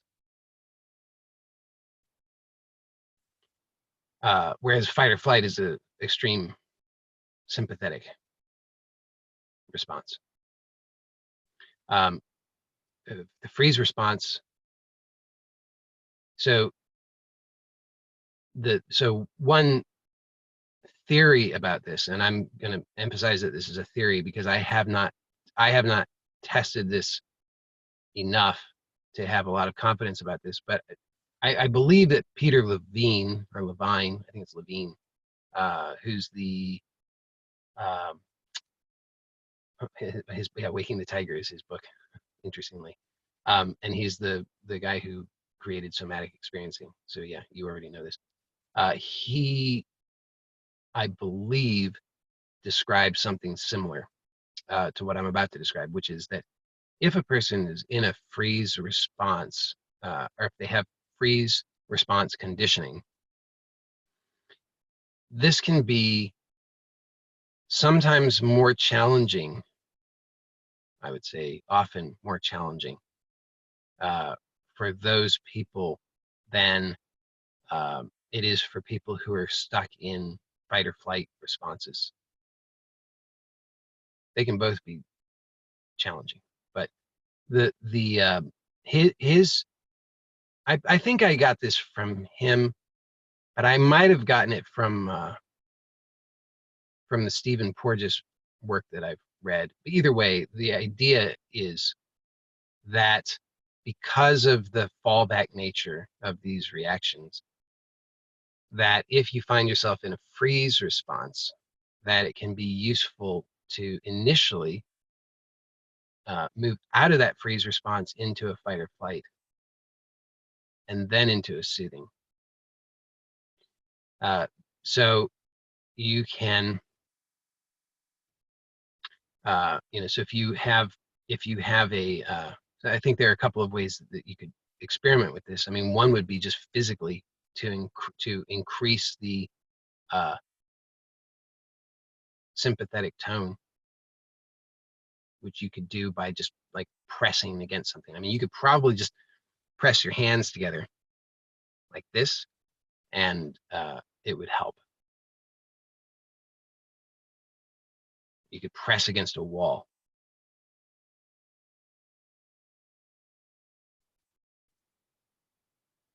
Yeah, the idea is to help to shift the energy from a freeze response into more of a engaged sympathetic response. The idea, the theory behind it is that the vagus nerve has 3 evolutionary tiers, you could say.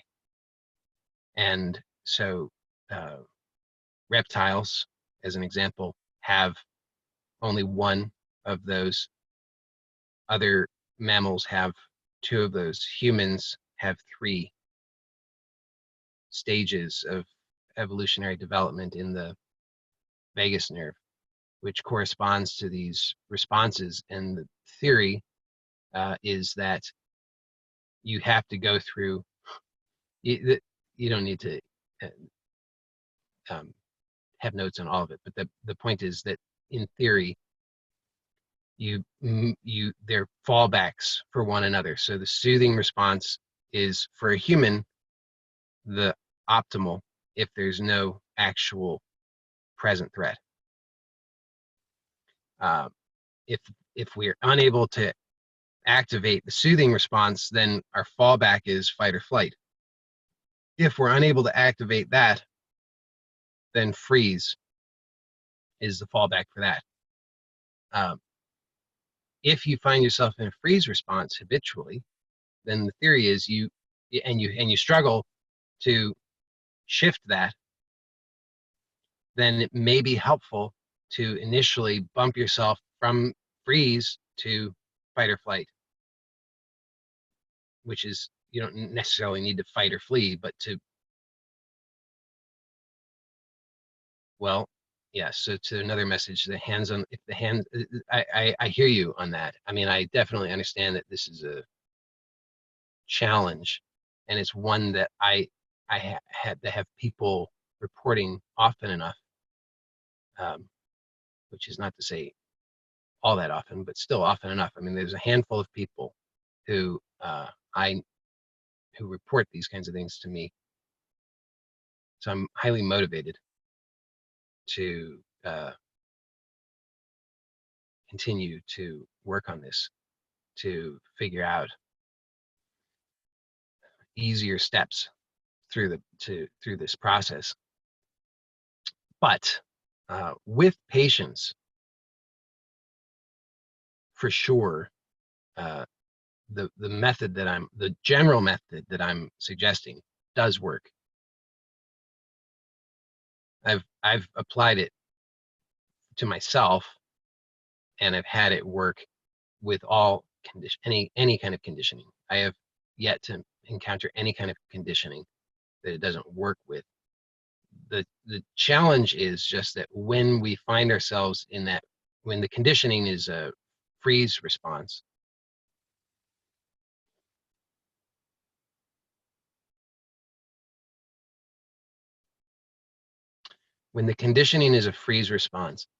the amount of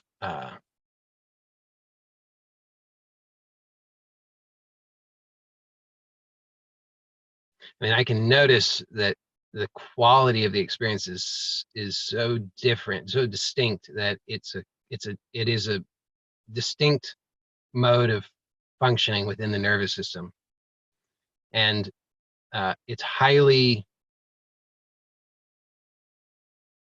charged with fear.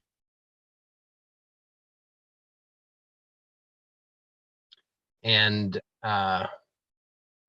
whereas I would say that the fight or flight response is not so much fear usually. No, I would say it's not fear, it's anger, if you were to give a name to it.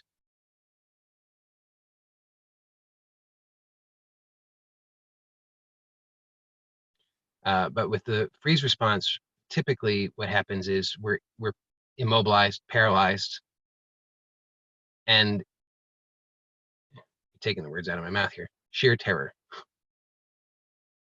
And so we tend to, because we're immobilized, we tend to think a lot.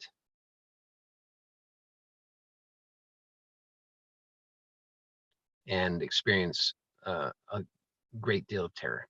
So the intensity of that is very high. And I think that's the biggest challenge, is just the high intensity of it. So I hear you about the person who wrote about the hands on the wall, pressing on the wall doesn't seem to help. I appreciate hearing the feedback. And I would say that when you discover what is helpful for you, I appreciate hearing from you, so I can know that, because that can be helpful to other people. Also, I would say I wouldn't give up on that as being something that has potential to be helpful. I think it does have potential to be helpful. I think, however, it needs to be coupled with the other things that I'm describing, so that you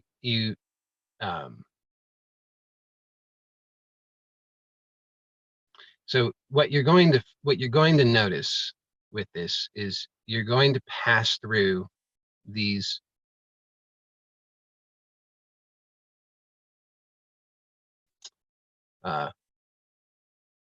just call them stages, gatekeepers. I was going to just call them these stages of emotional reactivity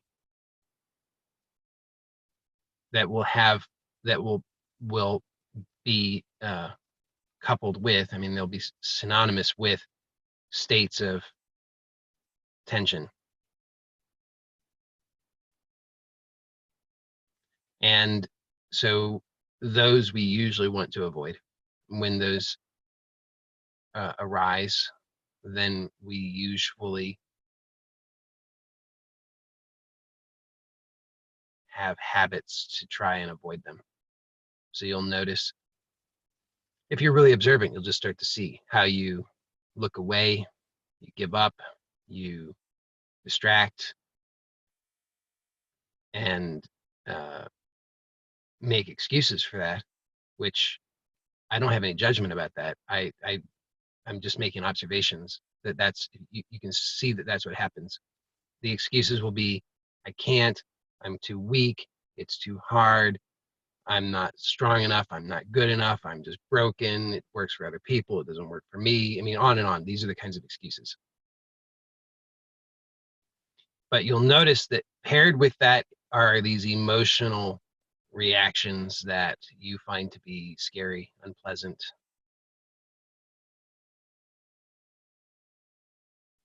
If it's, if you find yourself often in a freeze response, and then you do something and you encounter rage, that's a pretty good indicator that you're probably moving in the right direction.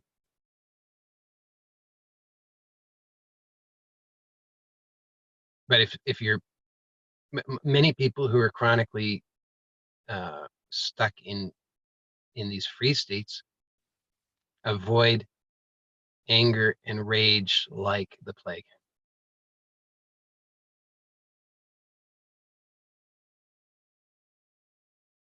I mean, it makes sense, right? If the tiger is on top of you, you don't have a great deal of your chances of survival if you fight back are like next to none. Right? I mean, you're not going to survive that unless an act of God occurs, because the tiger is hungry and the tiger's on top of you, and the tiger weighs 400 pounds and has these, it's like these razor sharp claws and these massive teeth and jaws. You're not going to survive that unless the tiger can lose interest in you. So paralysis, playing dead, is probably your best bet. And you know that. I mean, that's what all that conditioning is. That conditioning is in there from not just from your lifetime, but from countless generations of lifetimes, all encoded into you, because for as long as there's been life on this planet, that's the name. That's been how it's gone. I mean, the tiger has attacked, and those who survived were those whose strategies worked. So that's in us. It's all encoded into us. So when you find yourself chronically in a freeze response, you have to understand your conditioning is causing you to perceive that the tiger is on top of you. So when you encounter rage, which is going to be what? That's fight or flight. So imagine you are pinned to the ground by this 400-pound tiger. The last thing you want to do is scream.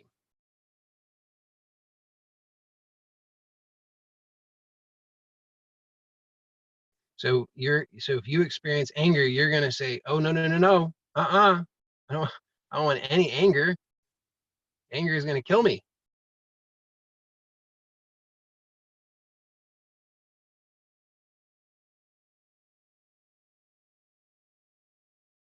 And that's how people, I believe that's how people get trapped, because they perceive that they're trapped, right? I mean, isn't that what we say? I feel trapped. So like I have that sometimes. I've got 3 young kids. You want to feel trapped like a 400-pound tiger's on top of you, just have 3 kids and be left alone with them. So I've had that experience where I feel like I'm trapped. I feel intense anger, but expressing that anger in the way that it's like screaming and throwing things, that would not be, I know that's not going to work. It's not going to get me what I want. That's not going to be good. So this is the challenge, is when we find ourselves in that situation, what do we normally do? We normally suppress the anger, push ourselves back into the freeze response.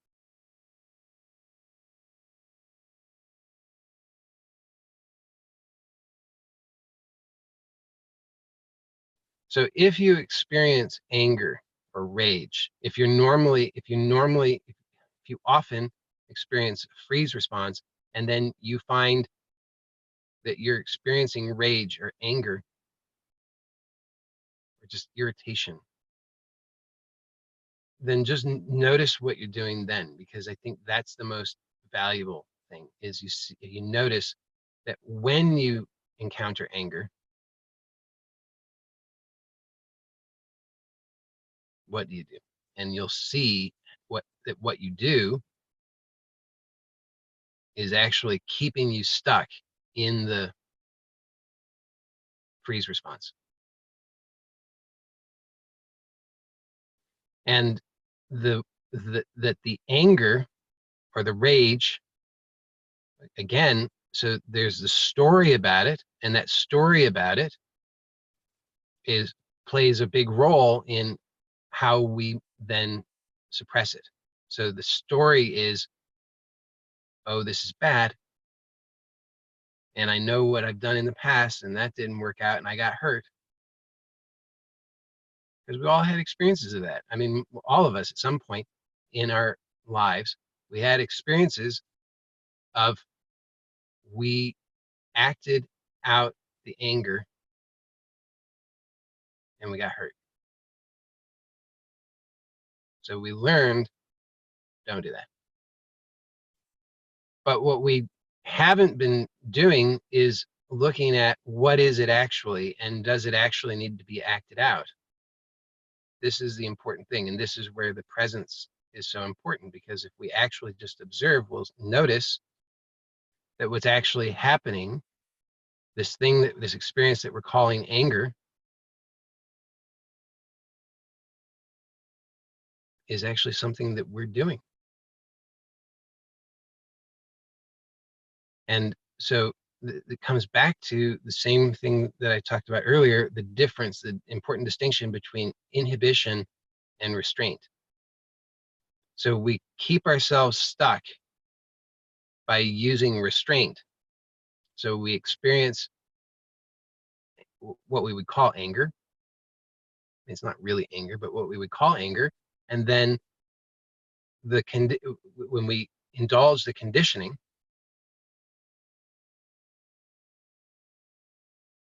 we actually just reinforce the very thing that we're trying to get rid of. Because we have anger, what we're calling anger, which is actually just tension. It's just a conditioned reaction. And then, because we're in the habit of believing the conditioning that says, uh-oh, this is bad, what do is we try to restrain the anger. How do we restrain the anger? We use more tension. So now we've doubled the tension, and now we've pushed ourselves into freeze. Because what happens? Don't we have that experience where, like, I'm so angry, and then, oh, but that's inappropriate. Okay, and then we find ourselves just, oh, I feel so terrible. I'm so drained. Can't do anything. Just want to go back to bed.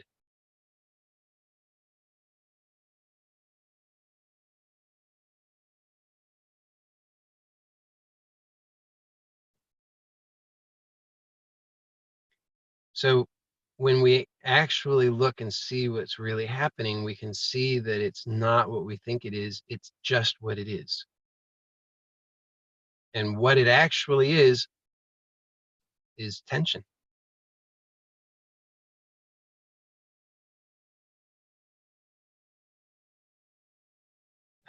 Freezing tension. Well, it's an interesting question. It's possible, now that I'm considering it, it's possible that a freeze response is it's an interesting thing. I don't have a good answer for that. It's not, there is tension for sure. There's definitely, because you can just notice it in your experience. But the tension has a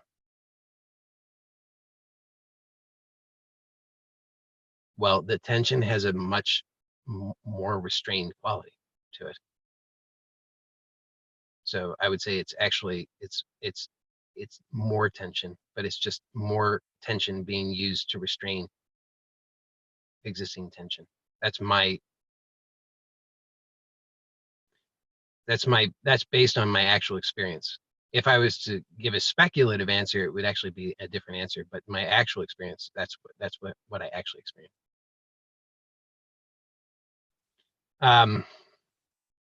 So when we see this, longest video yet. Oh, yeah, that must mean it's late. Oh my goodness. Okay, so we'll wrap it up. But the important thing that I hope to communicate with this is, with this last bit, is that in any case, we can do things that maybe help us. There are little tricks, little things that we can do for support, little things that can help us. Ultimately, though, with all of it, still it comes back to presence.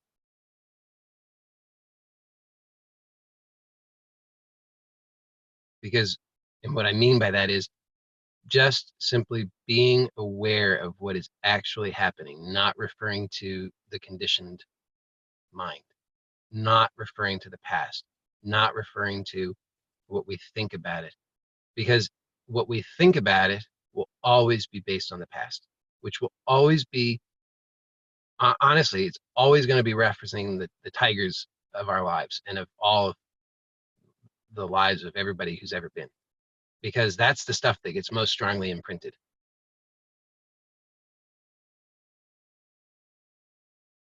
So if we're dissatisfied with our lives, if we're dissatisfied with the quality of our experience, then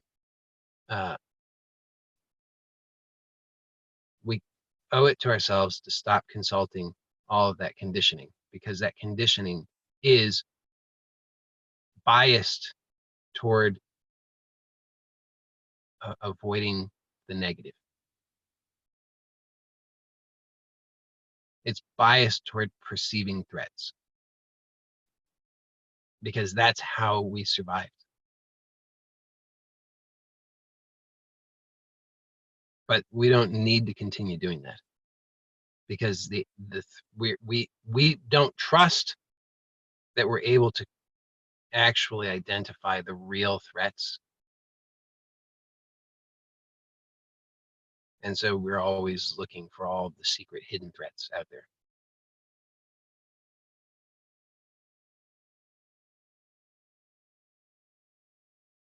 And when we're bringing sufficient presence into the equation, then we're able to just see that what's actually happening is that we're just straining, we're just working too hard, and then we're working against that, so that we just get locked into struggling with our own struggle. And that the actual remedy is, first of all, just be honest. You have to look really sincerely at what actually is, and you'll notice I really was convinced that even though I couldn't see any tiger, that there must actually be a tiger, because I've been feeling as though there's a tiger for all these years. But finally, I'm willing to just really slow down and tell the truth, which is, at present, it doesn't seem like there's any imminent threat. So all of this reactivity is just to the conditioning, or it is the conditioning. And I can just continue to observe, just be present, and notice what's actually happening. And that, even though it seems like that couldn't do anything, it's the only thing that I've discovered that actually does something. I mean, actually produces change. It actually changes the condition. Paradoxically, by not indulging are fighting with the conditioning. Because the conditioning is, that's what I'm trying to get at, is just the conditioning is going to say, there's a tiger. And then if you say, well, there's no tiger, all you're doing is reinforcing the conditioning, which says there sure is. You're just crazy because you're not acknowledging it. So you can't win in that. If you say there is a tiger, you are reinforcing the conditioning. If you say there is not a tiger, you're reinforcing the conditioning. If you engage with the conditioning in any way, you reinforce the conditioning. But if you switch to just observing, slowing down, seeing what actually is, you will still experience intensity. This is the thing to understand. You will experience intensity. The intensity is not going to instantly vanish. But this will actually change the conditioning. You just have to be consistent and patient with it. And then you'll see that it really does change the conditioning.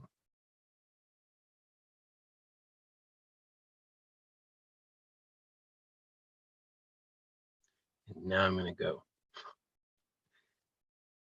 So thank you, everybody. I hope this was useful. And I'll see you next time. Bye for now.